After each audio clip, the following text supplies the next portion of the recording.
Good evening, everybody, and welcome back to another show. It is 9 o'clock over here in the UK, so we are going to just about start. Just want to say a massive thank you to our sponsors, Ants Are Us. If you can't find what you want with me, check out Ants Are Us. Absolutely brilliant. And welcome to season 4. Same as always, doesn't really change. We're just going to carry on. This is episode 1 of season 4. For anyone listening on Spotify or whatever for future reference, you know how it works. Right, so tonight we got a cracker of a show. We have Jimmy here with us from the Show Me Reptile show all the way over in the States. So I'm going to add him into the stream now and let him introduce himself. How's it going, Hello, guys? buddy. My name is Jimmy. I'm over here in Florida, and I represent with Show Me Snakes Reptile Show. Show Me Snakes Reptile Show. So how are you doing, buddy? You good? Oh, yeah, we're doing good over here. Just working on some snake cleaning as usual. Yeah, we know that. Is there a lot of snake maintenance? It is, especially when you have in the 40s and 50s snakes-wise like me. It takes a lot of work, that's for sure. Yeah, definitely. Right, so we're going to get into that in a minute. So, as always, I've got loads of questions for you. So, we're just going to start at the top and work our way through the list. If any questions get put into the comments, they will get answered, they will get asked. So, don't worry about that. So, firstly, what is it that you do? For all of us that don't know you at all, what is it that you do? So I do an educational booth with the Show Me Snakes guys.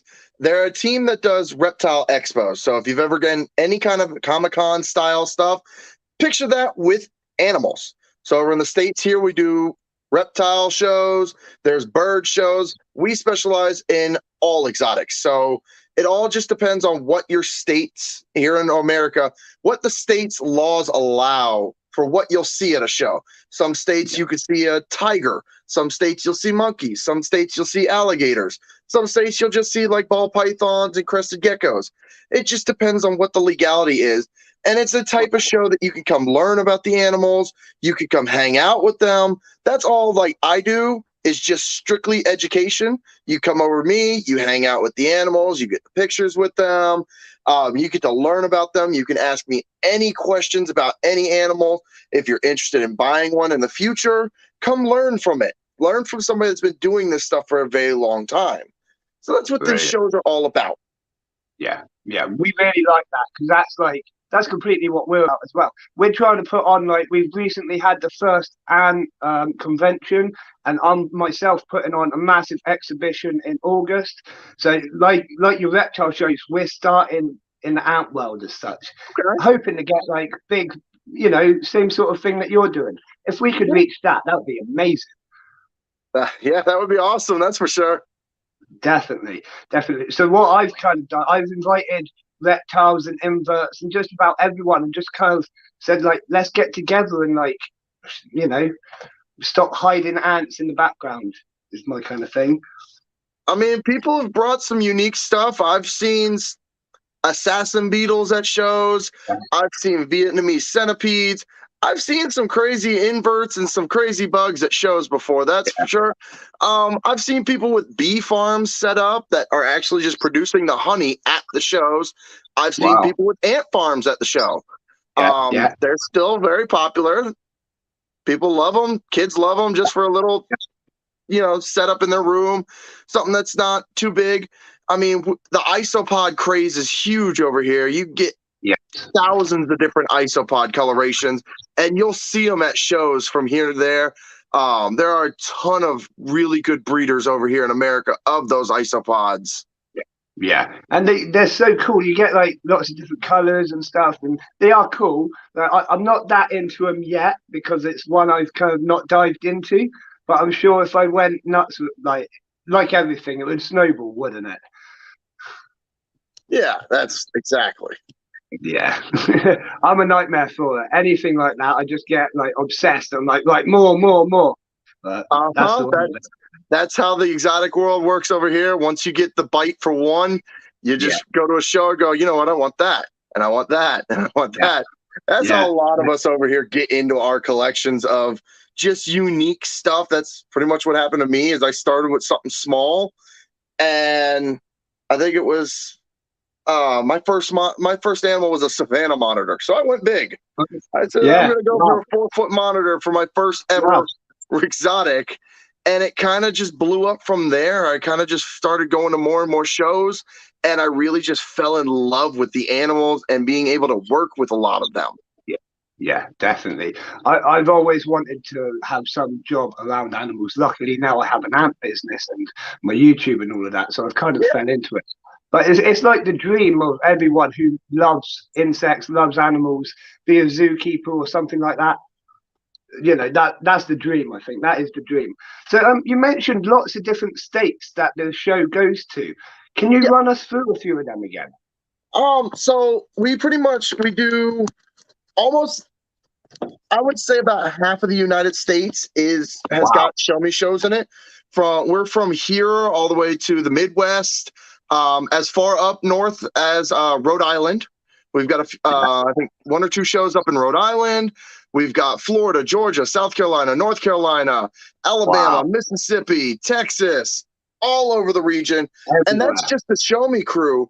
There are other expos out there that are huge shows that are they go to different spots that we don't. So there's like what they call the NARBC shows and the National Reptile Breeder Expos, the NRBEs.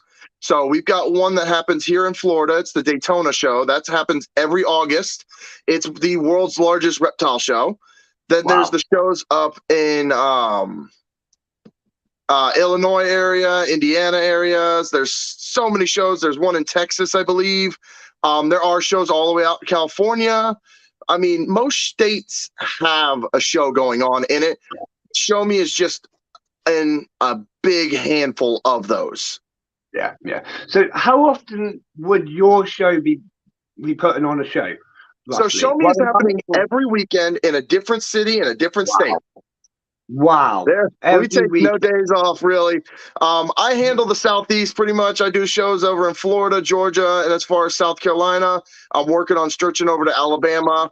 But there are shows going on every weekend for a show me show.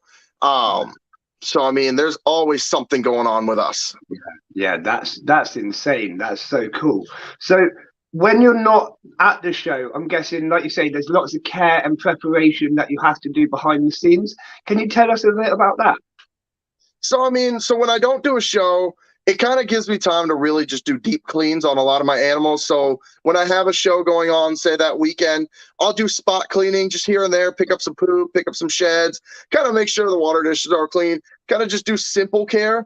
But when I actually have a break and I don't have a show, I'll sit there and take apart the entire cage, do fresh beddings, run their dishes through the dishwasher. Like I do all sorts of deep cleaning, get the glass spray out, clean everything. Right now, I'm going to be working on one of my snake racks, taking it apart and deep cleaning it and getting them all pretty again. But that's pretty much it goes in. It's a 24-hour job. I mean, you're doing it every day, all day, whether you're either feeding, whether you're cleaning, whether you're hanging out, handling your animals, teaching people. There's always something going on with the reptile world. And when I'm home, I've got the neighborhood kids that'll come over and be like, Mr. Jimmy, can you bring out a snake? Yeah, sure, why not? I'll grab a big old snake that hasn't eaten or something, or somebody that I know is not going to like regurge or have any kind of bodily fluids happen on this kid, and something that's super friendly. I'll go out there and let the neighborhood kids learn about stuff. They all know they can come to me if they see a snake in their yard. They know not to kill it. Everybody in my neighborhood knows, call Mr. Jimmy. He'll come remove whatever kind of snake is in your yard. He'll help you get anything reptile-wise. That way you don't have to kill it or any kind of harm to them. Yeah, no, definitely. I like that. I like that a lot, actually, because they have started calling me. I live on a little island, right, just off the south of the UK. I'm still connected by like a long beach, but it's only a small island. And they started calling me the ant guy. And if there's like ever an ant issue, they start calling me up. So I really like the fact that you're like the snake guy. Yep, that's for sure. I've had many phone calls going, if you don't get here, it's going to get a shovel. And I'm like, no, I'm on my way. And if I can't do it, like if I'm working or if I'm busy, I'll call up a friend and be like, hey, Here's the address. I need you to go there and get this snake before it gets its head cut off. Yeah. So I always have friends that'll actually go and do this stuff as well. I've got friends that work with the venomous snakes, which we are very known for here in Florida. We've got our cottonmouths, we've got our diamondbacks, we've got our pygmies and corals. That kind of stuff, I have to call in an extra friend on that because in Florida, you have to be permitted to really handle or work with anything truly venomous. So I'll call in some friends that actually have said permits, get them to help me relocate these animals. That way I stay away from the law. I'm not breaking any rules. And the animal gets relocated to a nature park safe and soundly, and it can live its life out away from humans. Which is what we always want. That's the best outcome, definitely. Definitely. So you mentioned a lot about the cleaning then. I know that your shows are to a really high standard, aren't they? That's something that I know that you pride yourself on, isn't it? So do you want to just talk about? Do you want to just talk us through like the high standards that you try and keep? So our shows, we try and have. Sorry. No, you carry on. Go for it. Go. So our shows, we try to have everything that's at least healthy looking. We don't want dying looking animals. If it's sickly, we make sure that it's all removed off tables. If a vendor brings something, we make sure, hey, you can't have that on the table. It has to be healthy. We want to upstand our shows. We base our shows, the show me's are all about the animals. So you can go to other shows and you might see a lot of dry goods or tanks or just kind of random stuff. I mean, stuff that has nothing to do with reptile world. You'll see those at some shows. The show me shows are solely about animals. We'll have one dry good vendor that brings all the tanks and stuff that you'll need.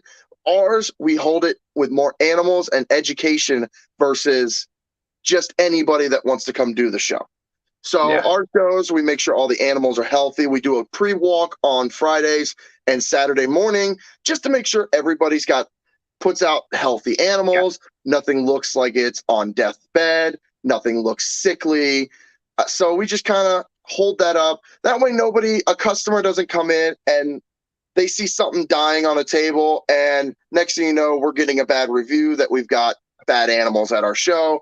We don't want that kind of stuff. So we kind of make sure we go through everybody, make sure, and all the vendors know this as well, bringing healthy animals and bringing good shape stuff to our shows. Or even if you are a reptile rescue that brings animals that were once sickly, that you've rehabbed, that has to be labeled on the cage. It has to be labeled rescue, rehab type animal so that people understand if a leopard gecko is a little skinny, but the body is got weight on it, but the tail is skinny, it knows, hey, this was a rescue. It is being rehabbed.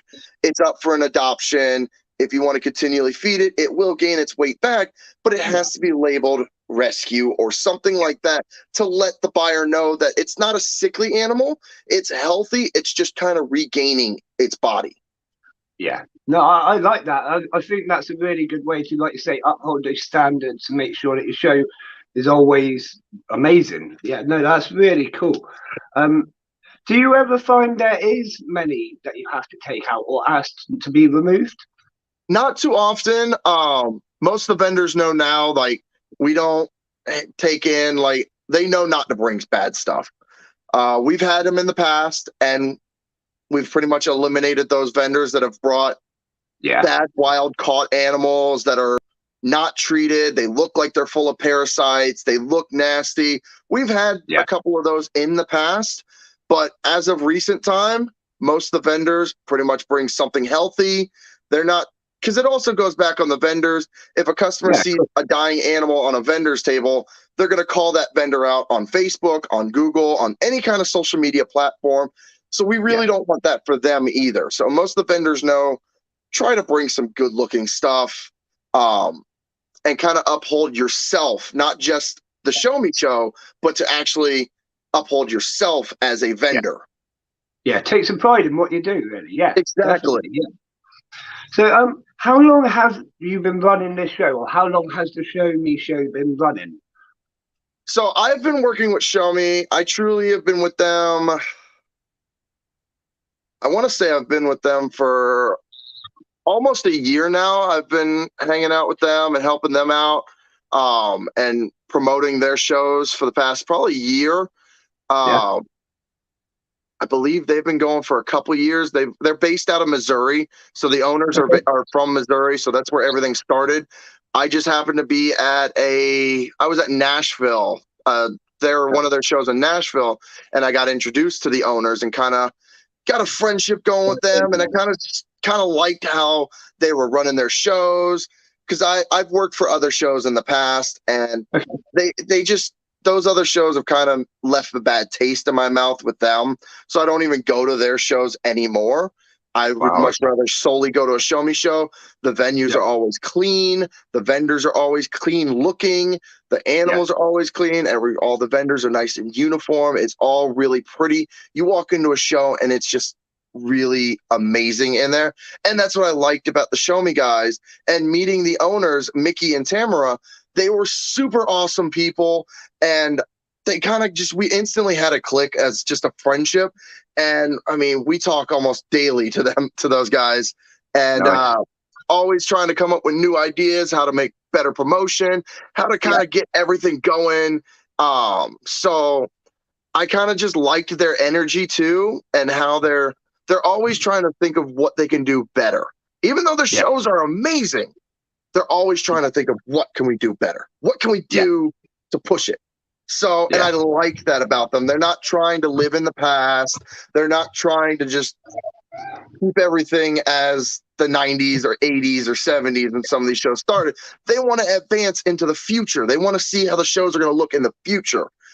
Yeah. So that's what I like about these guys.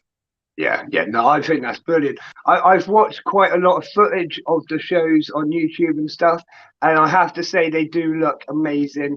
Like you say, all the stands are really clean and just they just look really nice. Like everything's got that nice kind of feel to it, hasn't it? Like, Oh yeah, yeah. I would love to go over there and get involved in one. I mean, I Come don't on know over to what. Florida. We'll get you a visit. I'll get you hooked up with a Disney ticket or something. Yeah, yeah, oh, yeah. See, now I was just thinking, I don't even know how much it costs to get to Florida these days. I'm sure they'll probably put the price up. I don't know. From what I've Probably. heard, we just did an Orlando show about uh back middle of May. We did an Orlando show, and there were a ton of people from the UK that came to Yeah, our show because it was based in a hotel. That venue was in a hotel right around the corner from like Universal and everything. So a lot right, of people were okay. staying there, and there were a ton of people from all over the UK that came to the show. Nice. And I had to ask them like what was going on that all you guys were coming over. Yeah. Apparently, from what they said, the tickets were cheap. They said Oh, flights from the UK to America were dirt cheap at that time. wow. Okay. So I would definitely look into it. Come on Yeah, over here. I'll Come have a check look. out a I'll show have me to have a show. look. Yeah, I'll have to have a look. I definitely want to get involved and have a look at one. That'd be amazing. So you say it was in a hotel. So this is kind of skipping ahead to a question I've got later on. With ticket sales, I know you have your normal tickets and you have like a VIP ticket, don't you? Do you also sell tickets on the day, like at the door, or do they need Yes. to purchase online? So tickets are bought. You can either buy them online or you can buy them at the door. We do both sales because I mean, sometimes it's just you're driving by and you see one of our banners out front on a Saturday and you're like, hey, let's go check that out. So we're not going to make you have to sit there and buy a ticket online or kind of do it that way when it could be just a spur of the moment, like, hey, let's just take the kids and go check this out and go Yeah, walk around. So, and yeah, we only charge for the adults. It's make sure I get the age right. It's tickets. 12 and under are actually free to our shows. Yeah, So if you've got kids 12 and under, they are completely free. As long as they've got that adult with them, we won't allow you to kind of we want adult supervision, obviously. But yeah, the adult tickets, that's all they have to pay for. We'd much rather the kids have fun and enjoy our shows. yeah, yeah, and learn. And like, there's so much to learn just from Yes. seeing it. You don't even have to interact. Just from seeing it in person, I think it's learning enough. Do you ever find that the younger people try and buy? Would you personally sell a snake to a 12-year-old? I would not. So a Yeah, lot of the vendors, I would say probably most of the vendors actually have a rule that it's 18 and up, or they have to have a parent supervision to buy an animal. Yeah, cool. Yeah, I think that's really sensible because, like, although it's exciting at that age, you're not always responsible, are you? Let's be Exactly. honest. Exactly. So we want the kids. We'd much rather the kids can come hang out with them, can come hold them, and like that's what my booth is all about. I bring a lot of your beginner reptiles. So I've got like ball pythons, leopard geckos, crested geckos, some boas, bearded Nice. dragons, blue tongues, blood pythons. So I've got a bunch of different. I've got corn snakes as well. I just forgot I got that one that was my newest acquisition for education. But I pretty much set up a touching booth. You could come handle and come play with the animals at my booth. That way the vendors have a lot less stress on them of getting that person just wants to hold something. They just want to hold it and they just want to come hang out with it. Come see me. They can come play with it all day. I'm okay with it. That's cool. I like that. I like that a lot. So do you breed your own animals or do you get captive bred? So that question is kind of a hit or miss. It's kind of, if I get eggs, yay. I'm not purposely going out and breeding stuff right now. I am working on acquiring stuff that I do want to breed in the future. I want to breed different animals, stuff that's not as seen on the pet trade, stuff that a lot of the times are going to be a wild caught animal as parents. So I'd like to work on breeding in captivity to kind of get away from that wild caught stuff. And that's what a lot of vendors work on nowadays. A lot of vendors have that specific animal that they want to breed, and it gets away from having to go wild catch anything. That's their ultimate goal, is to not have to wild catch anything, to be able to breed it in-house and be able to sell it in-house. And for just that kind of purpose, we can leave animals in the wild and let them live out their life where they would, let them breed, help populations regrow where they are. Definitely. Yeah, no, I agree with that. It's something that I thought a lot about just recently, actually, because I don't know if you heard about I'm going to say it wrong because I can't pronounce it, the Galapagos Islands. They found a tortoise there recently that was extinct. And like, I think it would be great if they do the breeding project and so on to like make it less extinct, but definitely reintroduce it and not just keep it as captive. I actually, what was it? That was a guy on Animal Planet did a show, and he was there and he found them. I remember watching that show and realizing, holy crap, there are other turtles out there and tortoises and animals that we thought were extinct or going extinct that actually are still alive today. A lot of animals are actually more bred in captivity than there are in the wild. Actually, I think it was just yesterday they just released their first Spix macaw in Brazil. Their population was completely extinct into the wild, and they just did a release yesterday of a couple back into the wild. It's the first time in 20 years that a Spix macaw has been seen flying around Brazil. So it's huge for us in the conservation world and in the animal world that we were able to breed that in captivity and help numbers regrow. And I think in captivity we kind of were able to control the environment as well. Like, we don't get so many disease issues and things like that, so we can release them in a healthy state. And I think that's really good, and like hopefully that will help the population come back strong, amazing. Exactly. Yeah, absolutely amazing. So I know there's, how do I pronounce it? Trying to explain it. Like, there's a couple of different names of the show, and like when I've typed it into YouTube, is there actually different names of the show? Because it can be confusing. I just want to try and clear it up. So there's the Show Me Snake show. Yes. Show Me Reptiles, and Show Me Exotics, I think, is what I've seen. Yes, there are all three of those. Actually, I'll hold up one of the flyers that actually says you've got the Show Me Reptiles and Exotic show. There you go.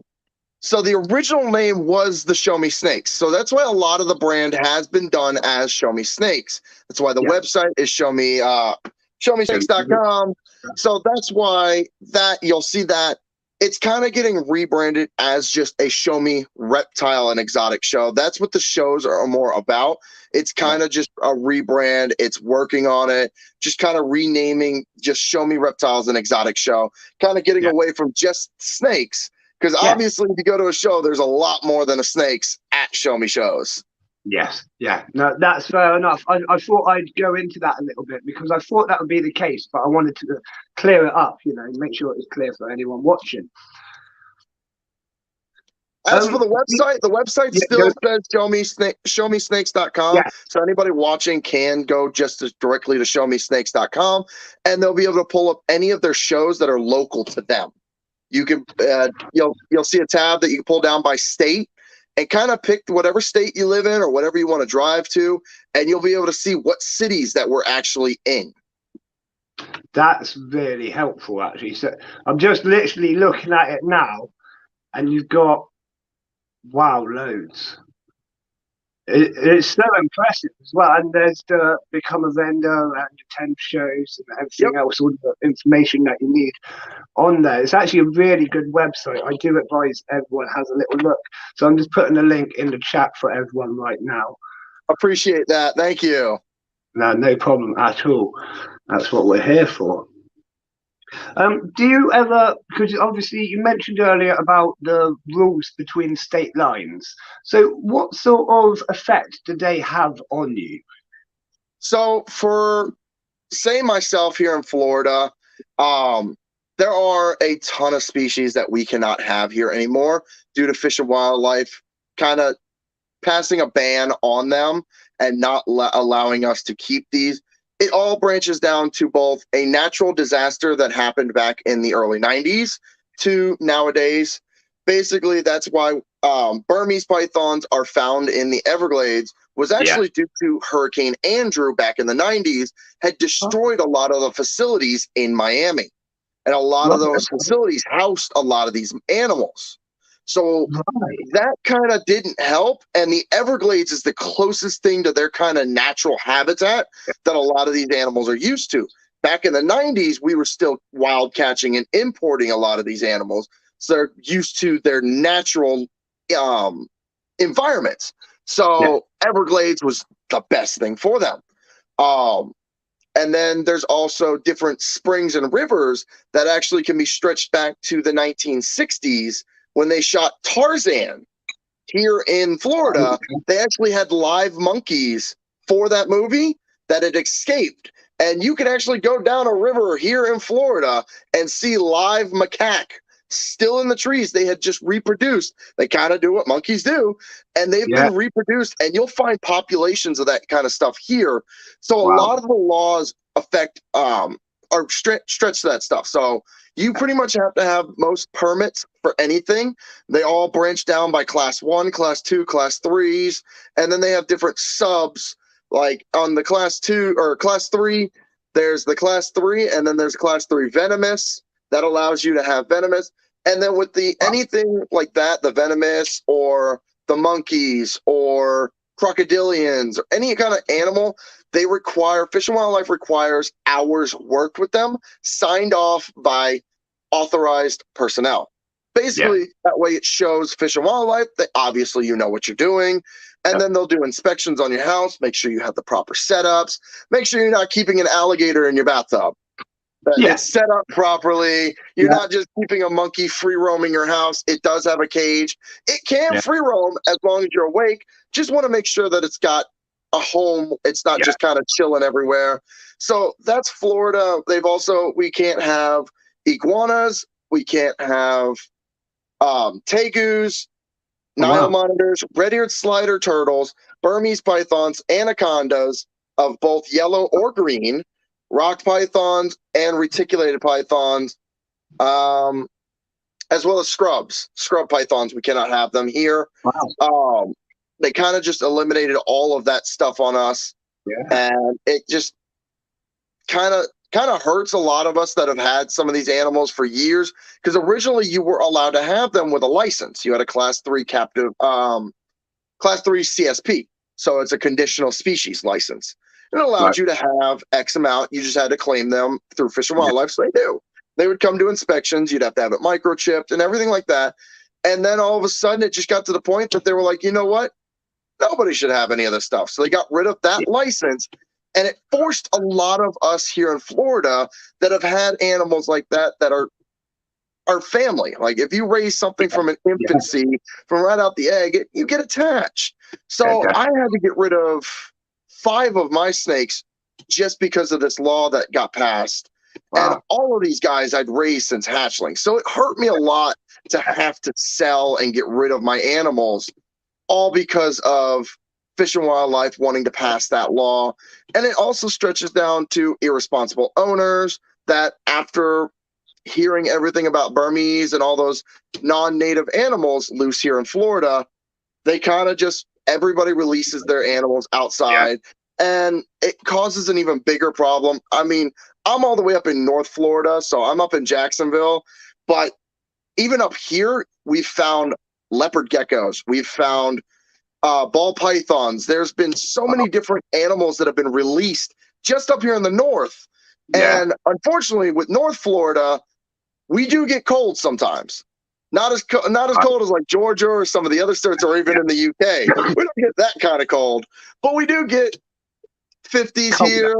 So stuff that a lot of the reptiles can't survive. I mean, even we'll get down into the 20s and 30s, and you'll see the iguanas actually freeze and fall out of trees. Wow. Um, Yeah. so unfortunately, that's how Florida is right now. It's, as a lot of people have compared us to, Florida is basically just Jurassic Park. You walk outside and see a 4-foot iguana dinosaur just hanging out there, or you see a 7-foot boa or 10-foot Burmese. Yeah. It's basically Jurassic Park here. So, That. but there are other states that have different laws. Like Georgia, you can't have native non-venomous snakes. So you can't have any corn snakes, rat snakes, or king snakes that are native to Georgia. But you can have the venomous stuff with no license. You can have native venomous. Sorry, non-native Right. venomous Okay. still Yeah. requires a permit. You can't have a cobra, but you can have a diamondback or a copperhead or a cottonmouth. Anything that can Yeah. be actually found there, they can Yeah. legally have without a license. Um, I can and then like understand. Kind of. Yeah. it's just other states all have different laws. I mean, Yeah. some have like ridiculous laws. California, you can't have a ferret. Yeah, What? California, it's illegal to have ferrets. Little cute There was a little guy. furball animal, those are illegal over there. There was a guy walking a ferret down the road the other day. I had to stop and watch. It was amazing. So he had it on a lead, like just walking it like a dog, you know. That's awesome. Yeah, yeah. I couldn't believe my eyes. It was brilliant. So, searching through the website, I keep seeing this symbol, and I know it's probably pronounced a certain way. So it's US Arc. Yep, US it's Arc. the U.S. Ark. What is that about, and how is that involved with the Show Me Show? So U.S. Ark is the company that's actually fighting to help us keep our animals. So Cool. all states have their own U.S. Ark. We have U.S. Ark Florida here. Then there's U.S. Ark North Carolina, South Carolina. Every state has their own branch of a U.S. Ark. Those are the guys that are actually in the legislation or in the Congress or in the courtrooms fighting for Right. us to keep our animals. Anybody can join U.S. Ark. I actually recommend it for anybody that's in the reptile industry. Join your local U.S. Ark. Help support keeping these animals, because you've got a bunch of different companies out there. I don't need to say some of those bigger names that don't want us to have animals, but you got people like them that are trying to shut us down. They don't even want us to have cats and dogs. They're trying to force all animals out of our household. And Yes. just try to picture your life without your beloved pet, your beloved cat, dog. For us in the reptile industry, picture living without your snake, your lizard, your tarantula, your Yeah. ants. Try living without your ants. Like, those No. are your pets, those are your Yeah. family members. And there's companies out there that are trying to eliminate that for us. So U.S. Ark, each U.S. Ark branch is the ones fighting their state to allow us to keep those animals. The U.S. Ark Florida did fight for the conditional one, and they won for a little bit, but then Congress came back and fought back and ended up winning. So it's kind of a back and forth battle. You'll win, and then they'll lose, then they'll win, then they'll lose, but it's kind of you lose something in between each win and loss. Right, okay. But that's what the U.S. ARC is all about. They're meant to help us keep our animals. Yeah. So they're really, like you said, a great thing to support, and we should all get on that. Definitely. Is that something we can support from the UK? Just to kind of say we support it, you know. You could. I mean, I don't see why not. You pick a state and kind of just go to their web to go look up US ARC such and such, either Florida, North Carolina, California. Look up whatever state you want to look up and kind of find that website. You'll see become a member.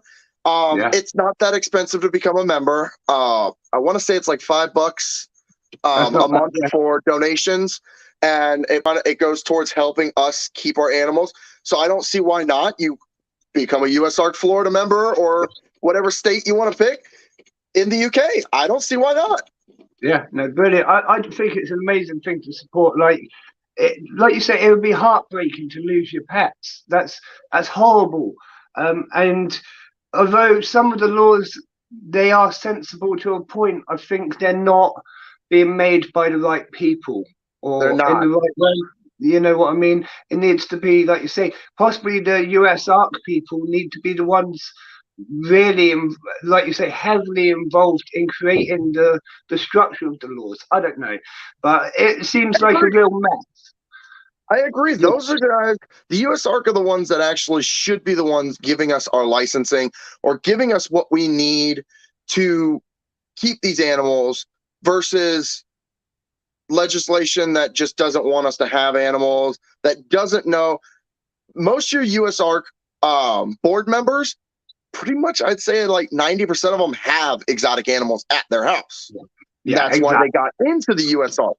They have their own animals and they're fighting to keep to help us keep our animals and help them keep their own animals. Definitely. And they've got that passion as well, I expect, which is exactly versus Congress. That I'm sure there's Congress members that just go out and purposely shovel a snake, no thoughts given, because they just don't like snakes, or they go out and shoot an animal that's on their property just because they can shoot it because it's on their property, even though it's just, say, a raccoon passing by gets a bullet to the head. All he's doing is just cutting through your yard to go to the next house or go to a tree. Snake comes through your yard, hunting a frog, hunting a lizard, out just hunting for dinner, catches a shovel to the head. No reason. He's just out there trying to get a frog, and he's going to move on. And that's what I have to tell a lot of people is, hey, it's just passing through. Give it an hour. It probably won't be there in an hour. If it's still there, call me. I'll come remove it. But 90% of them in an hour, gone. They got their dinner and they're gone. So a lot of your Congress members, they don't care. I'm sure some of them don't even have cats or dogs. They don't care about that kind of stuff.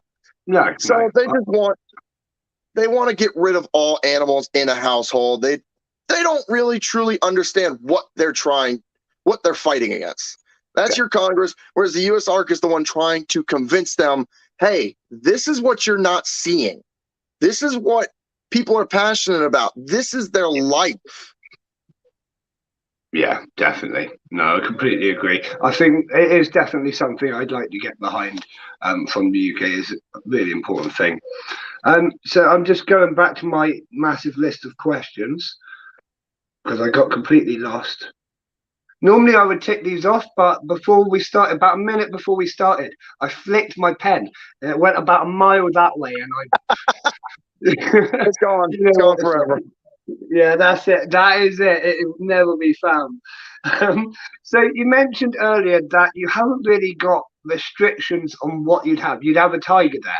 Is there actually restrictions on what you would allow at the show?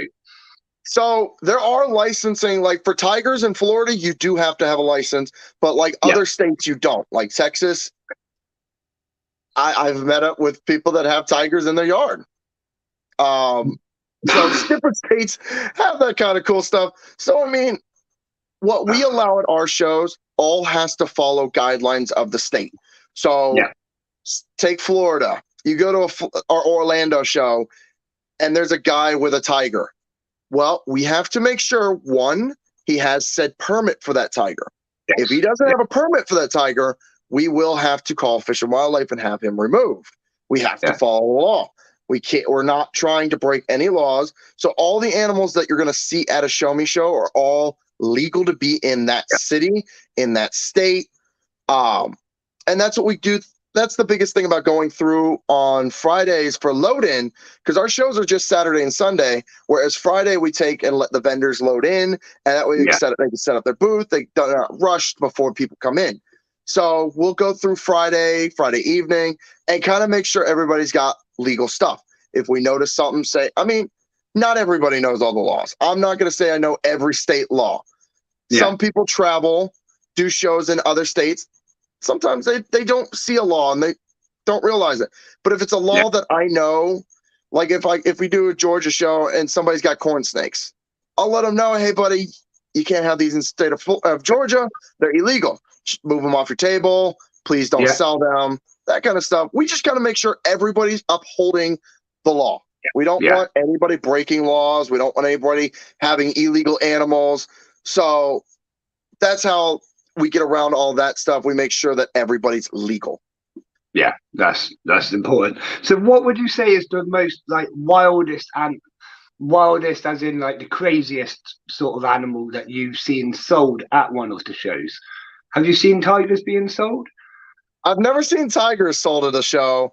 I have seen fennec foxes. I've seen otters. I've seen what else have I seen? I've seen bobcats. There was a vendor. It wasn't for sale, but he brought it. He actually brought a wolf, like a true full-fledged giant timber wolf, super puppy dog trained, and brought it. That was at the show. I've seen people walking around with their pet monkeys on their shoulder on a little leash and a little harness. I have seen a lot of stuff like that. I've seen lemurs for sale at shows. I've seen some exotic birds, some like toucans and hornbills. So I mean, I've seen some crazy animals definitely for sale at some shows. I haven't been to all of them. I'm not saying that there's not tigers at other shows, but at the shows I've been to, that's some of the crazier stuff that I've seen. I've seen kangaroos for sale at some shows. I can't even imagine that. I can't even imagine seeing a kangaroo for sale. That would blow my mind. That would blow my mind. In the UK, like we have nothing like that. Obviously, it's like I don't think we could even house a kangaroo. Yeah, I mean, y'all's property is a little small on the property, unless you got one of them big, large lands up in. Yeah, I have. Yeah. Well, I mean, hey, y'all got hedgehogs that run around. We don't have that here. Do you not have hedgehogs? We don't have hedgehogs here in America. That's weird. We have them as pets, but we don't have them running around. Like over in England, you guys got them like we got possums.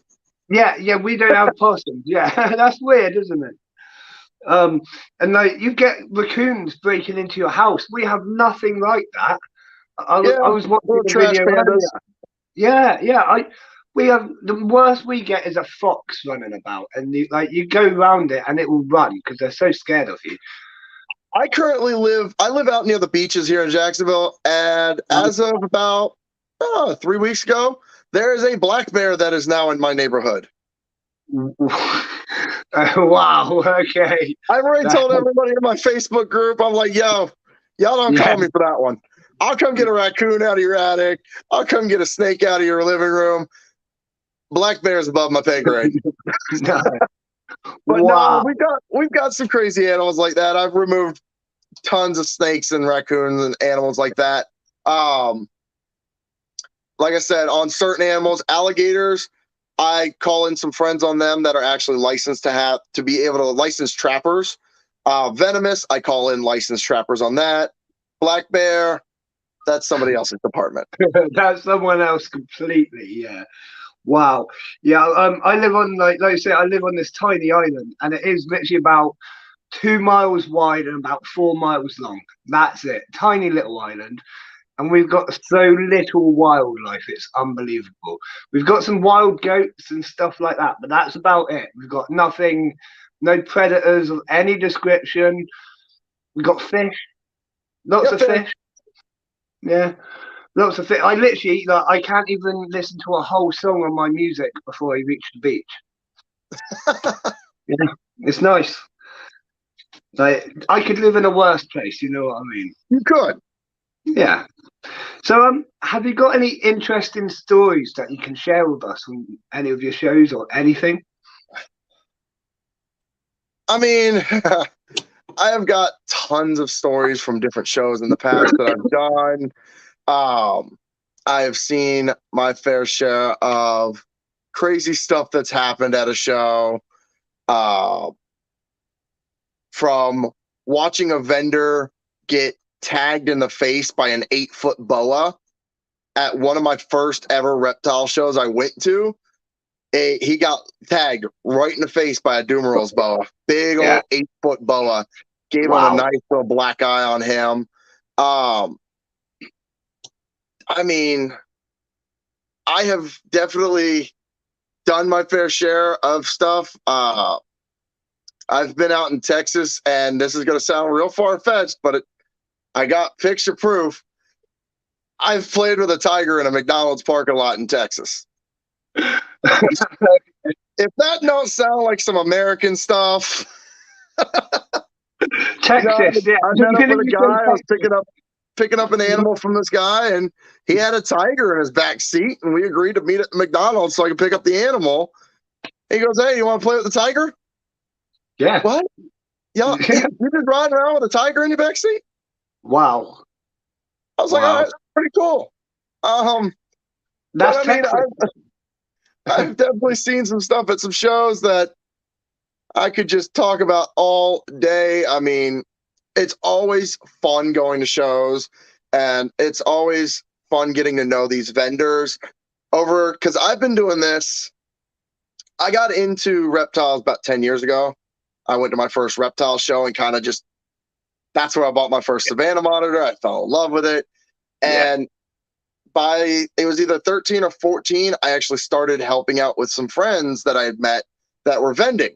They did a reptile rescue here in Jacksonville, and I started helping out with them as a kind of a volunteer. I would help sell or adopt their animals. Sorry, adopt. We didn't sell, we adopted.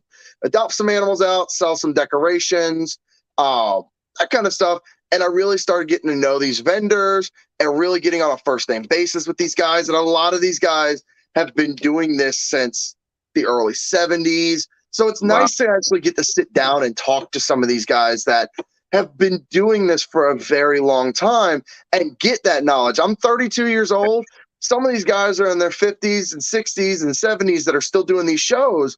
So they've seen a lot more than I have. So I take that time when I'm seeing them and hanging out with them to learn from them, take in their knowledge of stuff. Because obviously they can't take it when they go.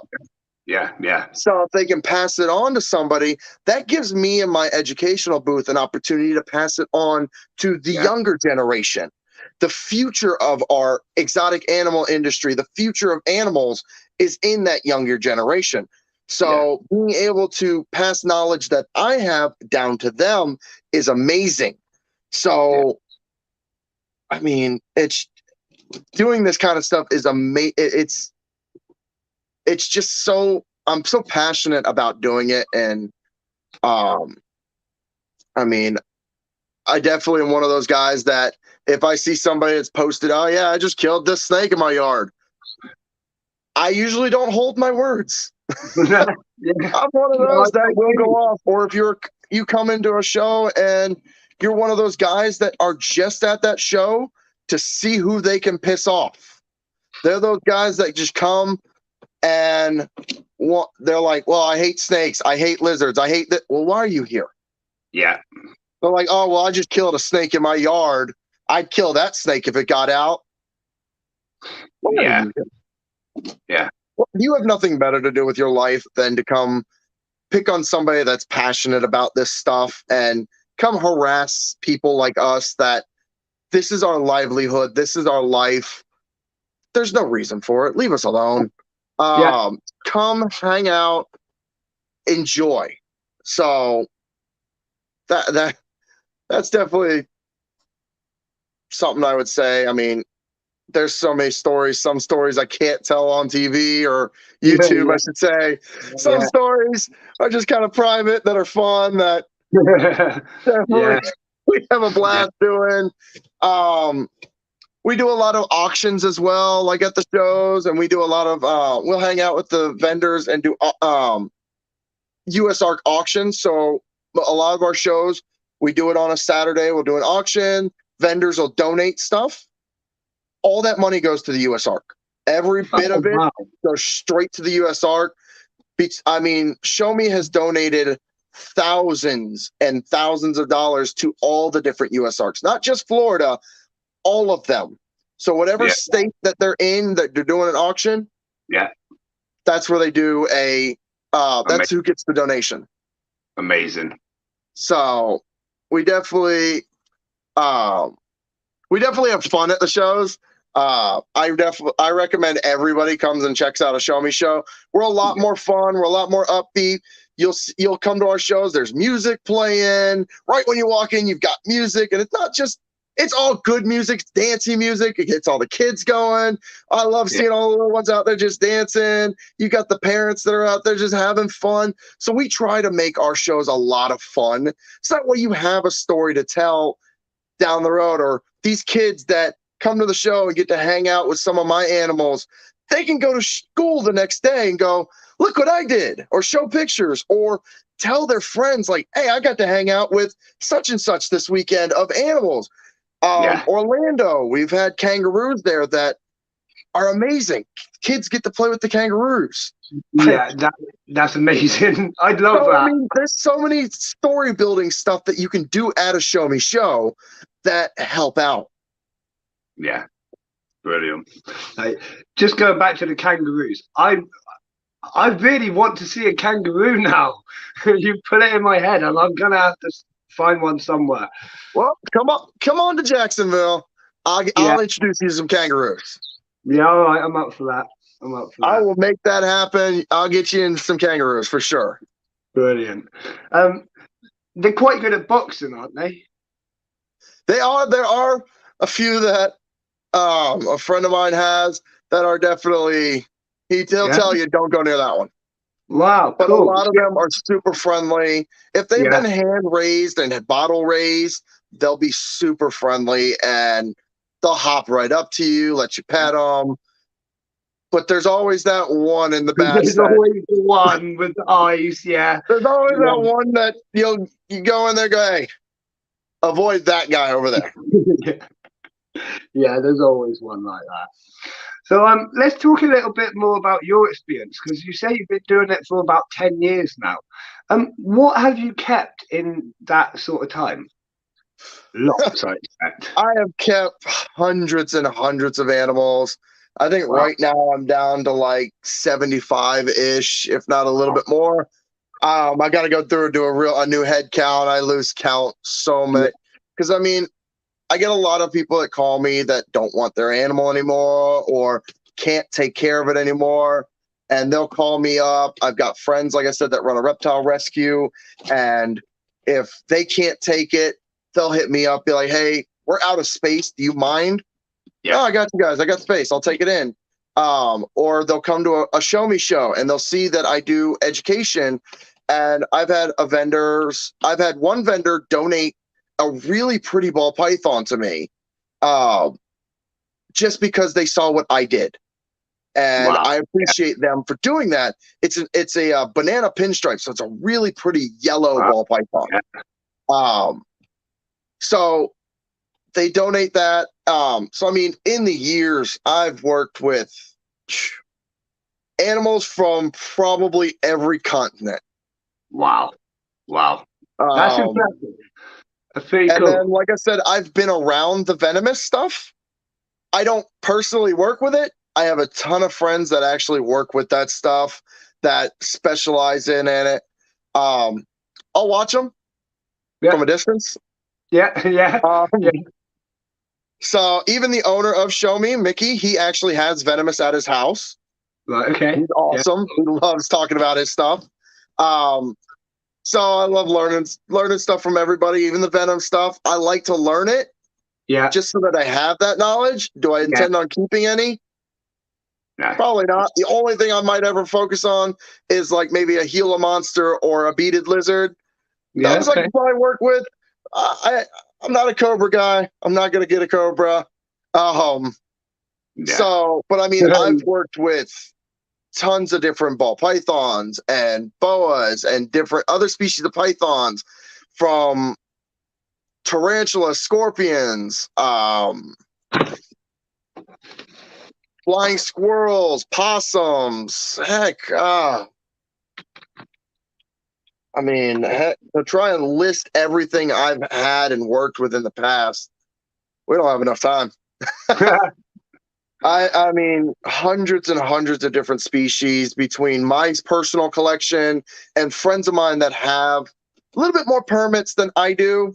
Yeah. So I've hung out with their animals and gotten to learn a lot about their stuff, from otters to toucans to African genets, kinkajous, that kind of mammal wise, to your 20-foot Burmese and big retics and anacondas, croc monitors. I've seen and worked with a lot of different species, and had the chance to actually watch some of these people work with different species, and just take in some of that knowledge.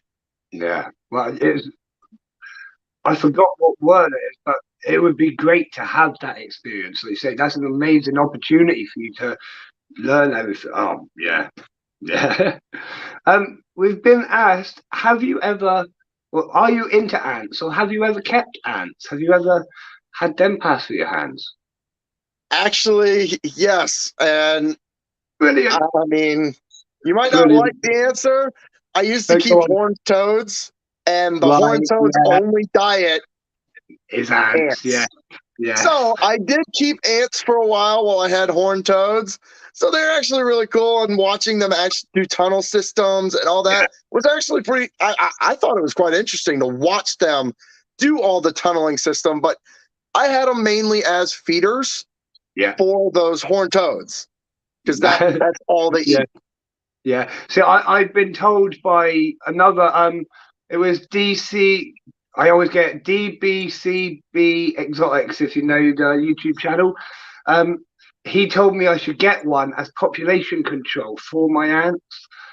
Yeah, because one of my tanks is probably around 6,000 ants in there at the minute, and they just keep getting larger and larger and I larger. mean, I would recommend a horned toad. Those things are pretty Yeah, cool. yeah, I might well look They'll squirt blood for eyes, so watch out.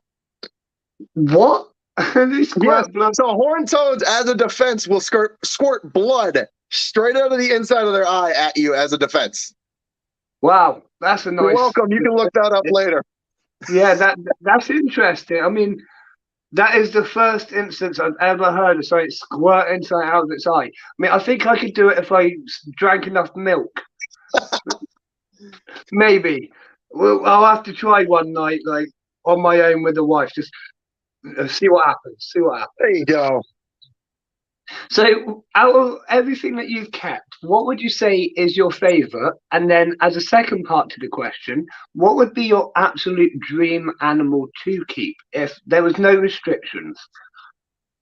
All right. So one of them, I've got about 3 favorite animals that I have and I've worked with in the past, and it goes down to one of them actually goes to all the Show Me shows with him.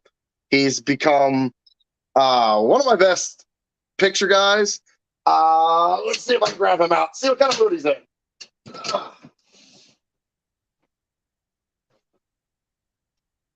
One of my guys. This is a blood python. He goes to every Show Me show that I am at. He is there for pictures.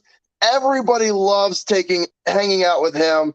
So I would definitely say he's one of my top dogs. Hi, buddy. He is one of my top guys. I have had him for about 5 years now. So that's definitely One, I would say an indigo snake. I've worked with Texas indigos, and I have one, and they are an amazing species. Super fast, super big. Some of them tapping out at 9 foot. Wow. So, but only about yay big around. Okay. So they're Okay. not like a Burmese or a retic or something that gets big when it's Yeah. 9 foot. Yeah. They stay small. And then Savannah monitors. They're one of my favorites. That obviously it was my first purchase I ever made of an exotic, and I kind of just fell in love with the Savannahs. They're not a big monitor, 3.5, 4 foot max. Yeah. 90% of them, if handled from babies, are super friendly, super docile. My first one used to walk around the house, no problems. He'd go. Nice. I've taken him to Walmart, put him in a Yeah. shopping cart, just walked around with him in a shopping cart, no problem. Wow. He used to go to shows with me when I was helping out with that reptile rescue. Yeah. So he would just hang out. He became famous in his own. He's since Yeah. passed away. So I have 2 babies that I'm raising up to hopefully be future like him. But Nice. those are definitely my top 3 when it comes to favorite animals. I mean, there is another species of snake. It's called a false water cobra. Those guys are Yeah. definitely up in my top 5. I have Okay. one right now as well.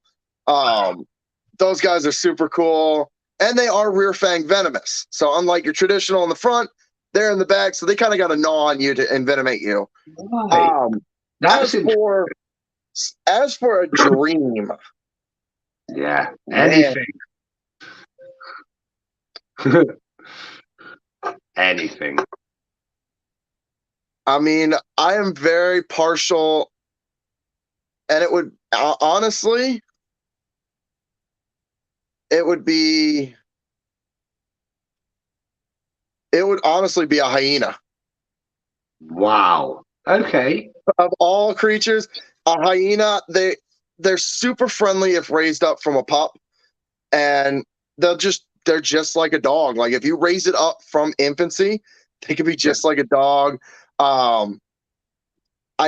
like them. They're super cute, super friendly. As long as you've been raised right. Obviously, if Yeah. you raise them Yeah. horribly, Yeah. Like anything. Yeah. Yeah. Of course. you'll lose a body part. Follow to Yeah. that would be it's a species. It's called an African genet. It's in the mongoose family. They get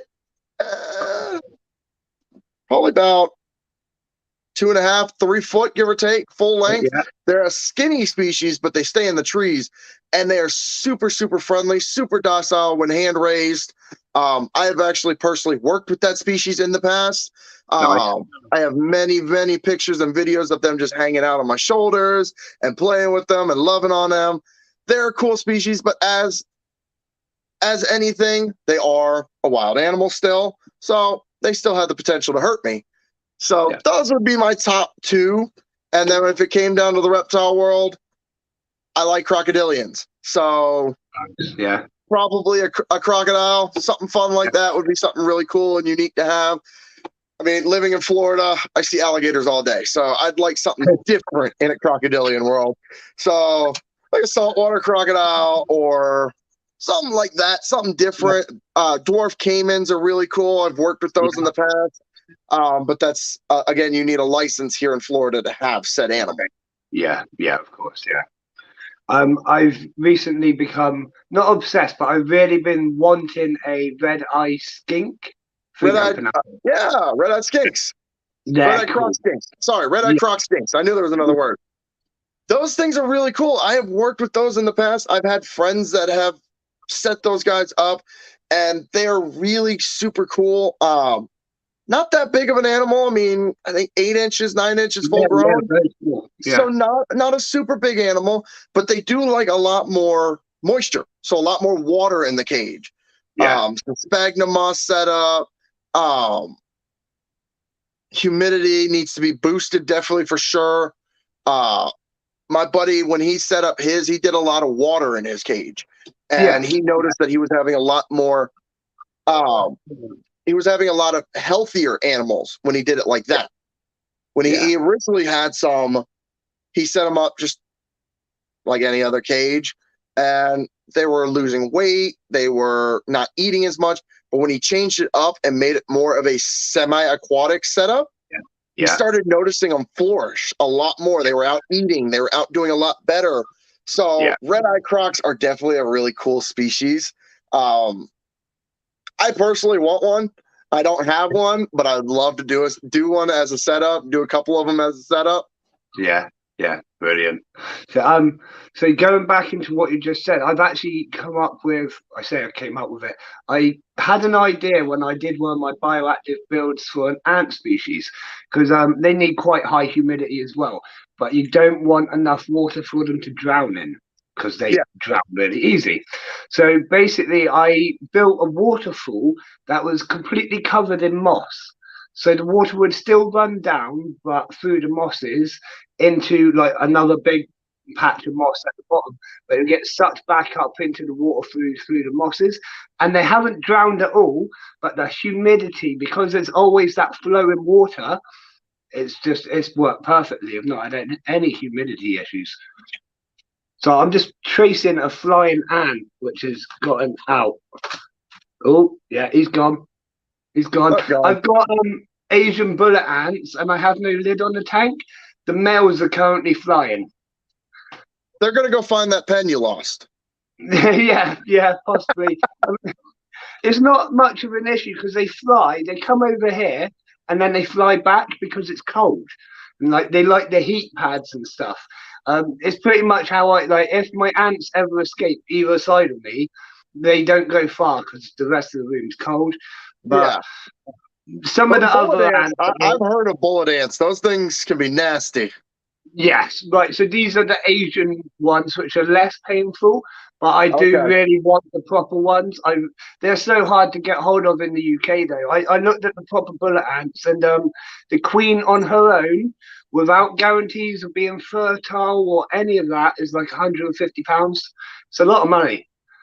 Yeah. Yeah, yeah. That's a bit much for a single ant. Like whole. Yeah, exactly. I mean, I have paid a lot of money for some of my ants, but normally, like they come with like they've already got eggs, or Okay, they that come pre-pregnant. yeah. I wouldn't spend that sort of money on, like you say, something that's possibly not fertile. I mean, quite a big problem in the ant community is bad vendors, we could say, will go and scoop a queen up from a nest before they've actually been mated with, and try and sell that on as and they're unfertile and they won't produce, and yeah, it's just a big waste of time, effort, and money. But hopefully, with the growing of the ant community and whatnot, it's getting better. It's getting there. Yeah. Is there any animals that you've been scared of at any time? Yes, actually. Sorry, trying to get my phone hooked right back up. I know, right? All right. So yes, back a few years ago when I really got into this, I was at a local pet shop as a volunteer type thing. And he had snake racks stacked all the way pretty much to the roof. Right. And when we used to do feedings, we'd have to climb a ladder to get to the top of them. Well, there was a one feeding that it scarred me for about 3 or 4 years before I even wanted to work with this species again. Right. And basically it was a big old about a 7 or 8 foot red tail boa had struck at me when I opened the tub as I'm on this ladder, and I almost fell off the ladder onto a concrete floor. Yeah. Wow. So that left a very, like, I was shaking. I ended up going home that day. I was so shaken because I just, concrete floor, I would have bounced my head. I probably would have been either dead or hurt badly. Yeah. We wouldn't want to fix that, but It yeah. took a while for me to really want to get into boas again, and work with them. So it took me going to another shop that treated animals a lot better. They weren't stacked that high. They were better setups. It took them and me working there to really start to handle them again and work with the red tails. Yeah. And now I have 3. Okay, so yeah, so you're not got any fears of anything anymore. No, I mean, there's only one true animal that I really, really fear. Like, more than venomous snakes, those Go don't on. bother me because I know them. Yeah, It's going to go down to the Vietnamese centipede. but yes, yes, You know what I'm talking? rightly That so. thing can go. Yeah, yeah, If that's, yeah. I'll set the place on fire if I see one of those. Yeah, right. So we've had a few people recently in the streams and interviews that have had them. Someone had one given to them in a mystery box. They had never owned a centipede before, got that and were just like, what the hell have you given me? Like, oh dear. Yeah, Yeah, they can be a bit of a nightmare. I had a friend that had one and he got bit by it. And this friend has also been bitten by copperheads. Right, And yeah. he said he'll lay in a pit of copperheads before getting bit by a Vietnamese again. Wow. Wow. He goes, That's the pain lasted over a week. He was vomit, diarrhea. His hand was completely red.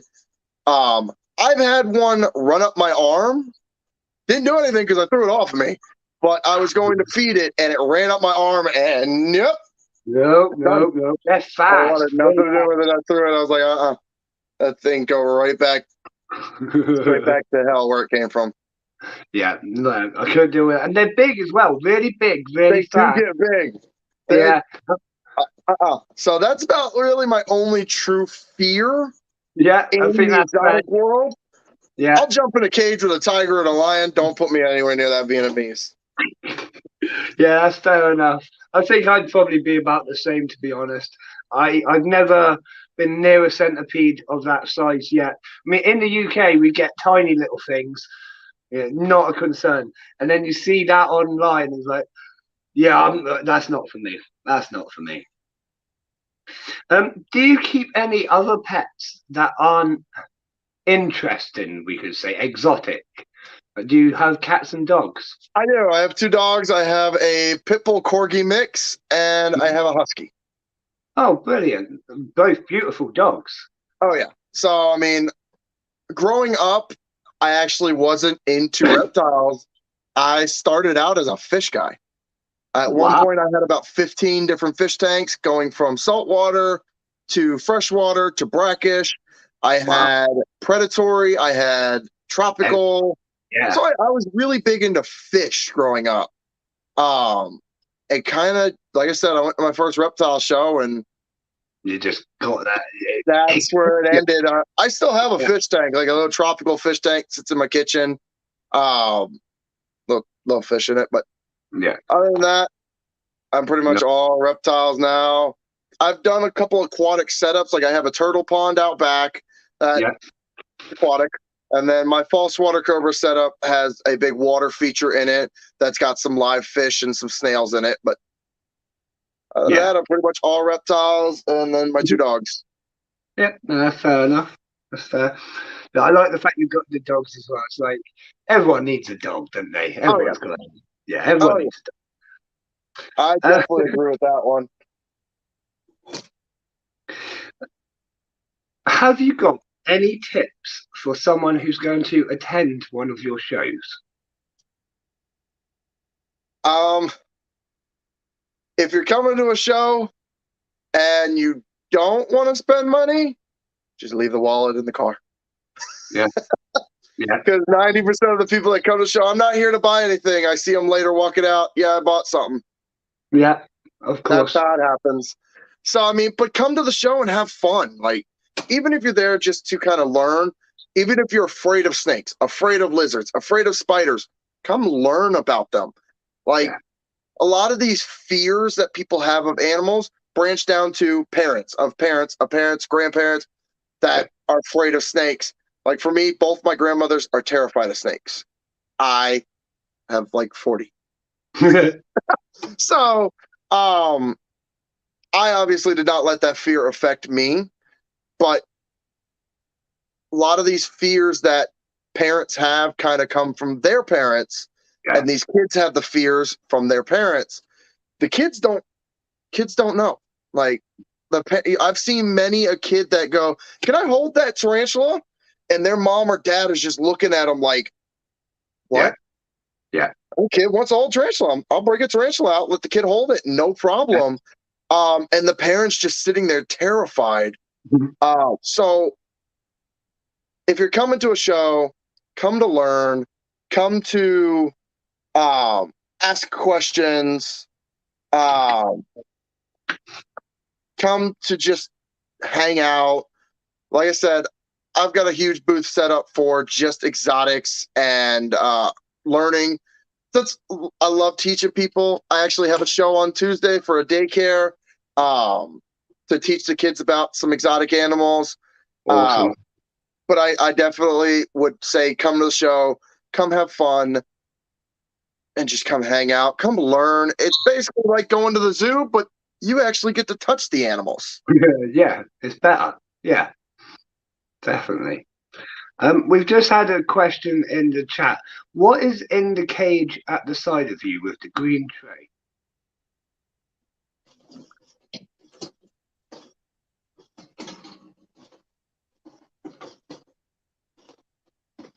It's something that you're used to.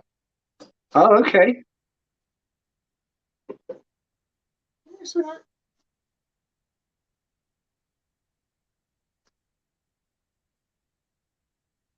Ah, With the wow. hedgehog.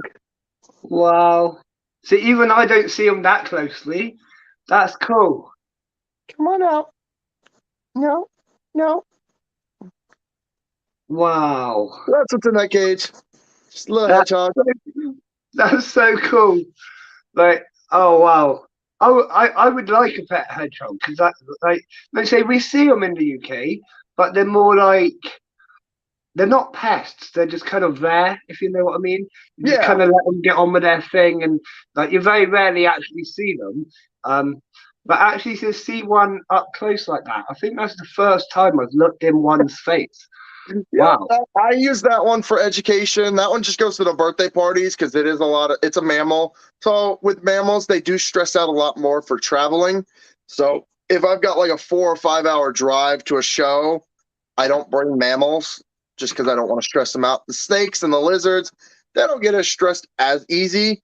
Some of the Right. mammals do. So she gets used for my local birthday parties or any of my educational shows in town. I'll take her, but pretty much everything else is just reptiles and tarantula. No, that just blew my mind. I like the fact that you were like, yeah, that's brilliant. Do you have any other hobbies apart from animals? Um, I do. I'm an avid Funko collector. The Funko Pops. Right. So these things, Yeah. I'm an avid collector of those. I like going out and actually going to different zoos, and I try if I'm in a city, if I'm there early enough, I'll try and go to the zoo, go check it out. I love doing that kind of stuff. Um, I love just hanging out with the animals. And as I've said before, talking to people that have been doing this, hanging out with those people, that's just some of my stuff that I do on my side. And then teaching people. That's just some of my little hobbies. Um,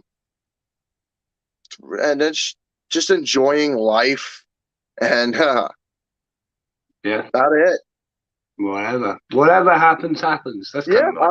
I'm go with the flow type guy. I just hang out and have a couple beers and Enjoy it. have fun. Yeah. Have fun in life. Yeah. You've only got one. Yeah. Yeah. No, that's it. You've only got one, so do what you want to do and enjoy it. I always say that. It's important as well because It life is. goes so fast. Like, you're 32, I'm 31 in like a couple of months. It goes too fast. It does. Yeah, it does. I've got a niece and a nephew, and they're 3 and 6, and it blows my mind how quickly they've grown. Yeah, yeah, I'm just like, holy crap! I remember when you were born, and now you're sitting here having a conversation with me, yeah. or now you're sitting here climbing on top of my head and just playing on me. Like, It's amazing how time flies, but I'm like, all right, we need to slow down. I Slow mean, we're down. already halfway through 22. I know. It's horrible, but like I'm still doing last month's stuff, last year's stuff. Yep. Yeah, yeah. It's. I mean, I've got my eldest daughter will be 10 this year, and like you say, looking back, it's like, whoa, she's 10 this Yeah. year. Where did the What? time go? It's crazy. So we've got another question in the chat. Uh, do you know much about tarantulas? What would be the best sort of tarantula for a beginner? Sorry. Okay. I do. I actually have, I think I got like 7 tarantulas. At one point, I had 35 tarantulas at one point in my life. Wow. So yes, I do know a lot about tarantulas. Your best beginner tarantula is going to be anything that's considered New World. So Yeah. there's two different styles. There's New World and Old World. New World refers to any tarantula that is actually found in the Americas, North America, Central, or South. Those are going to be your more easy to handle. Those are going to be your most docile. Those are going to be your better ones.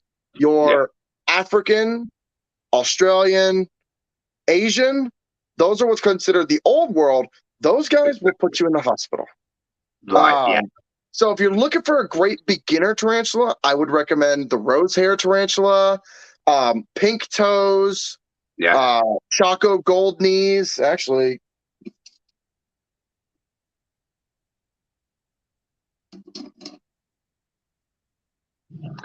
Wow. that's a Choco gold knee right now. This is a very old tarantula, so that's why she looks a little decrepit and everything. She's going on, I want to say 10. This is one of actually, this is the second tarantula I ever bought. Wow. So my first one ended up being a male and died early, but females last a lot longer. So she's going to be 10 going Yeah. on, if she's not 10 already. So she's definitely an old girl with me. But this is the Chaco Gold Knee that I was talking about. Very super docile species. I just literally reached right in and was able to pick her up, no problems. Uh, but rose hairs, I bring a rose hair to my educational booth and let people hold it. It's rose hair has broken multiple different fears for people. I've had a ton of people that are terrified of spiders and terrified of tarantulas. That a rose hair was actually their first tarantula they ever held, and it was from me. And they ended up. I've got a buddy that's got, I think he's got like 8 tarantulas now, and he was terrified of spiders. And I kind of broke his fear of that with a rose hair. Um, so I definitely would recommend the rose hair or the Choco Gold Knee or a pink toe. Those are going to be your top 3 easiest species to take care of. They're the hardiest and they're the easier ones to kind of get your hands on. Pink toes are everywhere, dime a dozen. At least over here in the States. I don't know about the UK. Yeah. I don't know what your tarantula world looks like. So I know Yeah. that you've got a crested gecko world over there, and there's a species that was created over in England. It's called the lily white tarantula, or lily white crested gecko. I know all about those, but I really don't know about what else is in y'all's pet trade, what's legal over there, what any of that stuff is. But over here, you can pretty much find a lot of these tarantulas everywhere. I think in the UK, it's definitely starting. If not, it's getting already there. You can get most things in the UK, and we have very little restrictions. Um, you don't really need permits for much. You don't need to tell anyone. I mean, I've got all my different types of ants. I've got scorpions and stuff, and not had to tell anybody. In fact, I thought I'd better tell my council when I was getting in the Asian bullet ants and stuff. They said they didn't even care. Didn't even care. Yeah, okay, all right, whatever. But There you like, go. I'm sure further into things, if we tried to get a tiger, someone might ask a question. But honestly, I don't know. Like, there's very little restrictions in the UK, as far as I know, about like reptiles and things like that. Oh, there you go. But we do have a very cold climate in the winter. It's Yeah, so a lot, pretty much any of your reptiles that you would have to keep over there are going to be indoor animals. Whereas yeah, over here in Florida and even some of the other southern states, a lot of yeah, people build their cages outdoors because they yeah, can yeah, keep their animals outdoor almost 24/7. Especially some of you like 7 foot, 8 foot monitor lizards. People build cages outside and keep their animals outside because they're used to it. They're yeah, built for that kind of temperature. For me, I keep my turtles outside, I keep a tortoise outside, and I keep my chameleons outside because they're all built for that kind of weather. They can handle the humidity, but I keep them in a shaded area that gets a little bit of sunlight during the day. Nothing that's yeah, going to kill them. They're not getting direct 12 hours of sunlight. They're yeah, getting their sunlight that they need for health and be they get their heat, they get their breeze, they get I'll go out there and spray them down, give them their fresh lettuce, feed the turtles, feed the chameleon. Um, so I mean, all those guys pretty much stay outside. The rest of my stuff is indoors for now. I'm going to yeah. be building a bunch of cages for some of my monitors as they get bigger. That way they can live outdoors and enjoy the weather outside. They'll enjoy the rain, all that stuff. That's nice. I like that. And there's not many we can do that with. I think, in fact, this was something I should have asked earlier. I saw I think it was one of the videos or something, that there was owls. Know anything of owls? Yeah.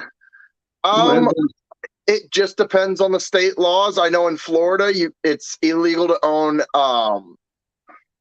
most species of owls. I think the eagle owl is the only legal species that you can Wow. actually have. Um, Other than that, most of your owls require either a permit or they're illegal to own. Okay. Okay. But I mean, that doesn't. I don't know about other states. Other states they might have different laws that allow you to have that. Florida just has a lot of restrictions just because everybody wants to touch everything.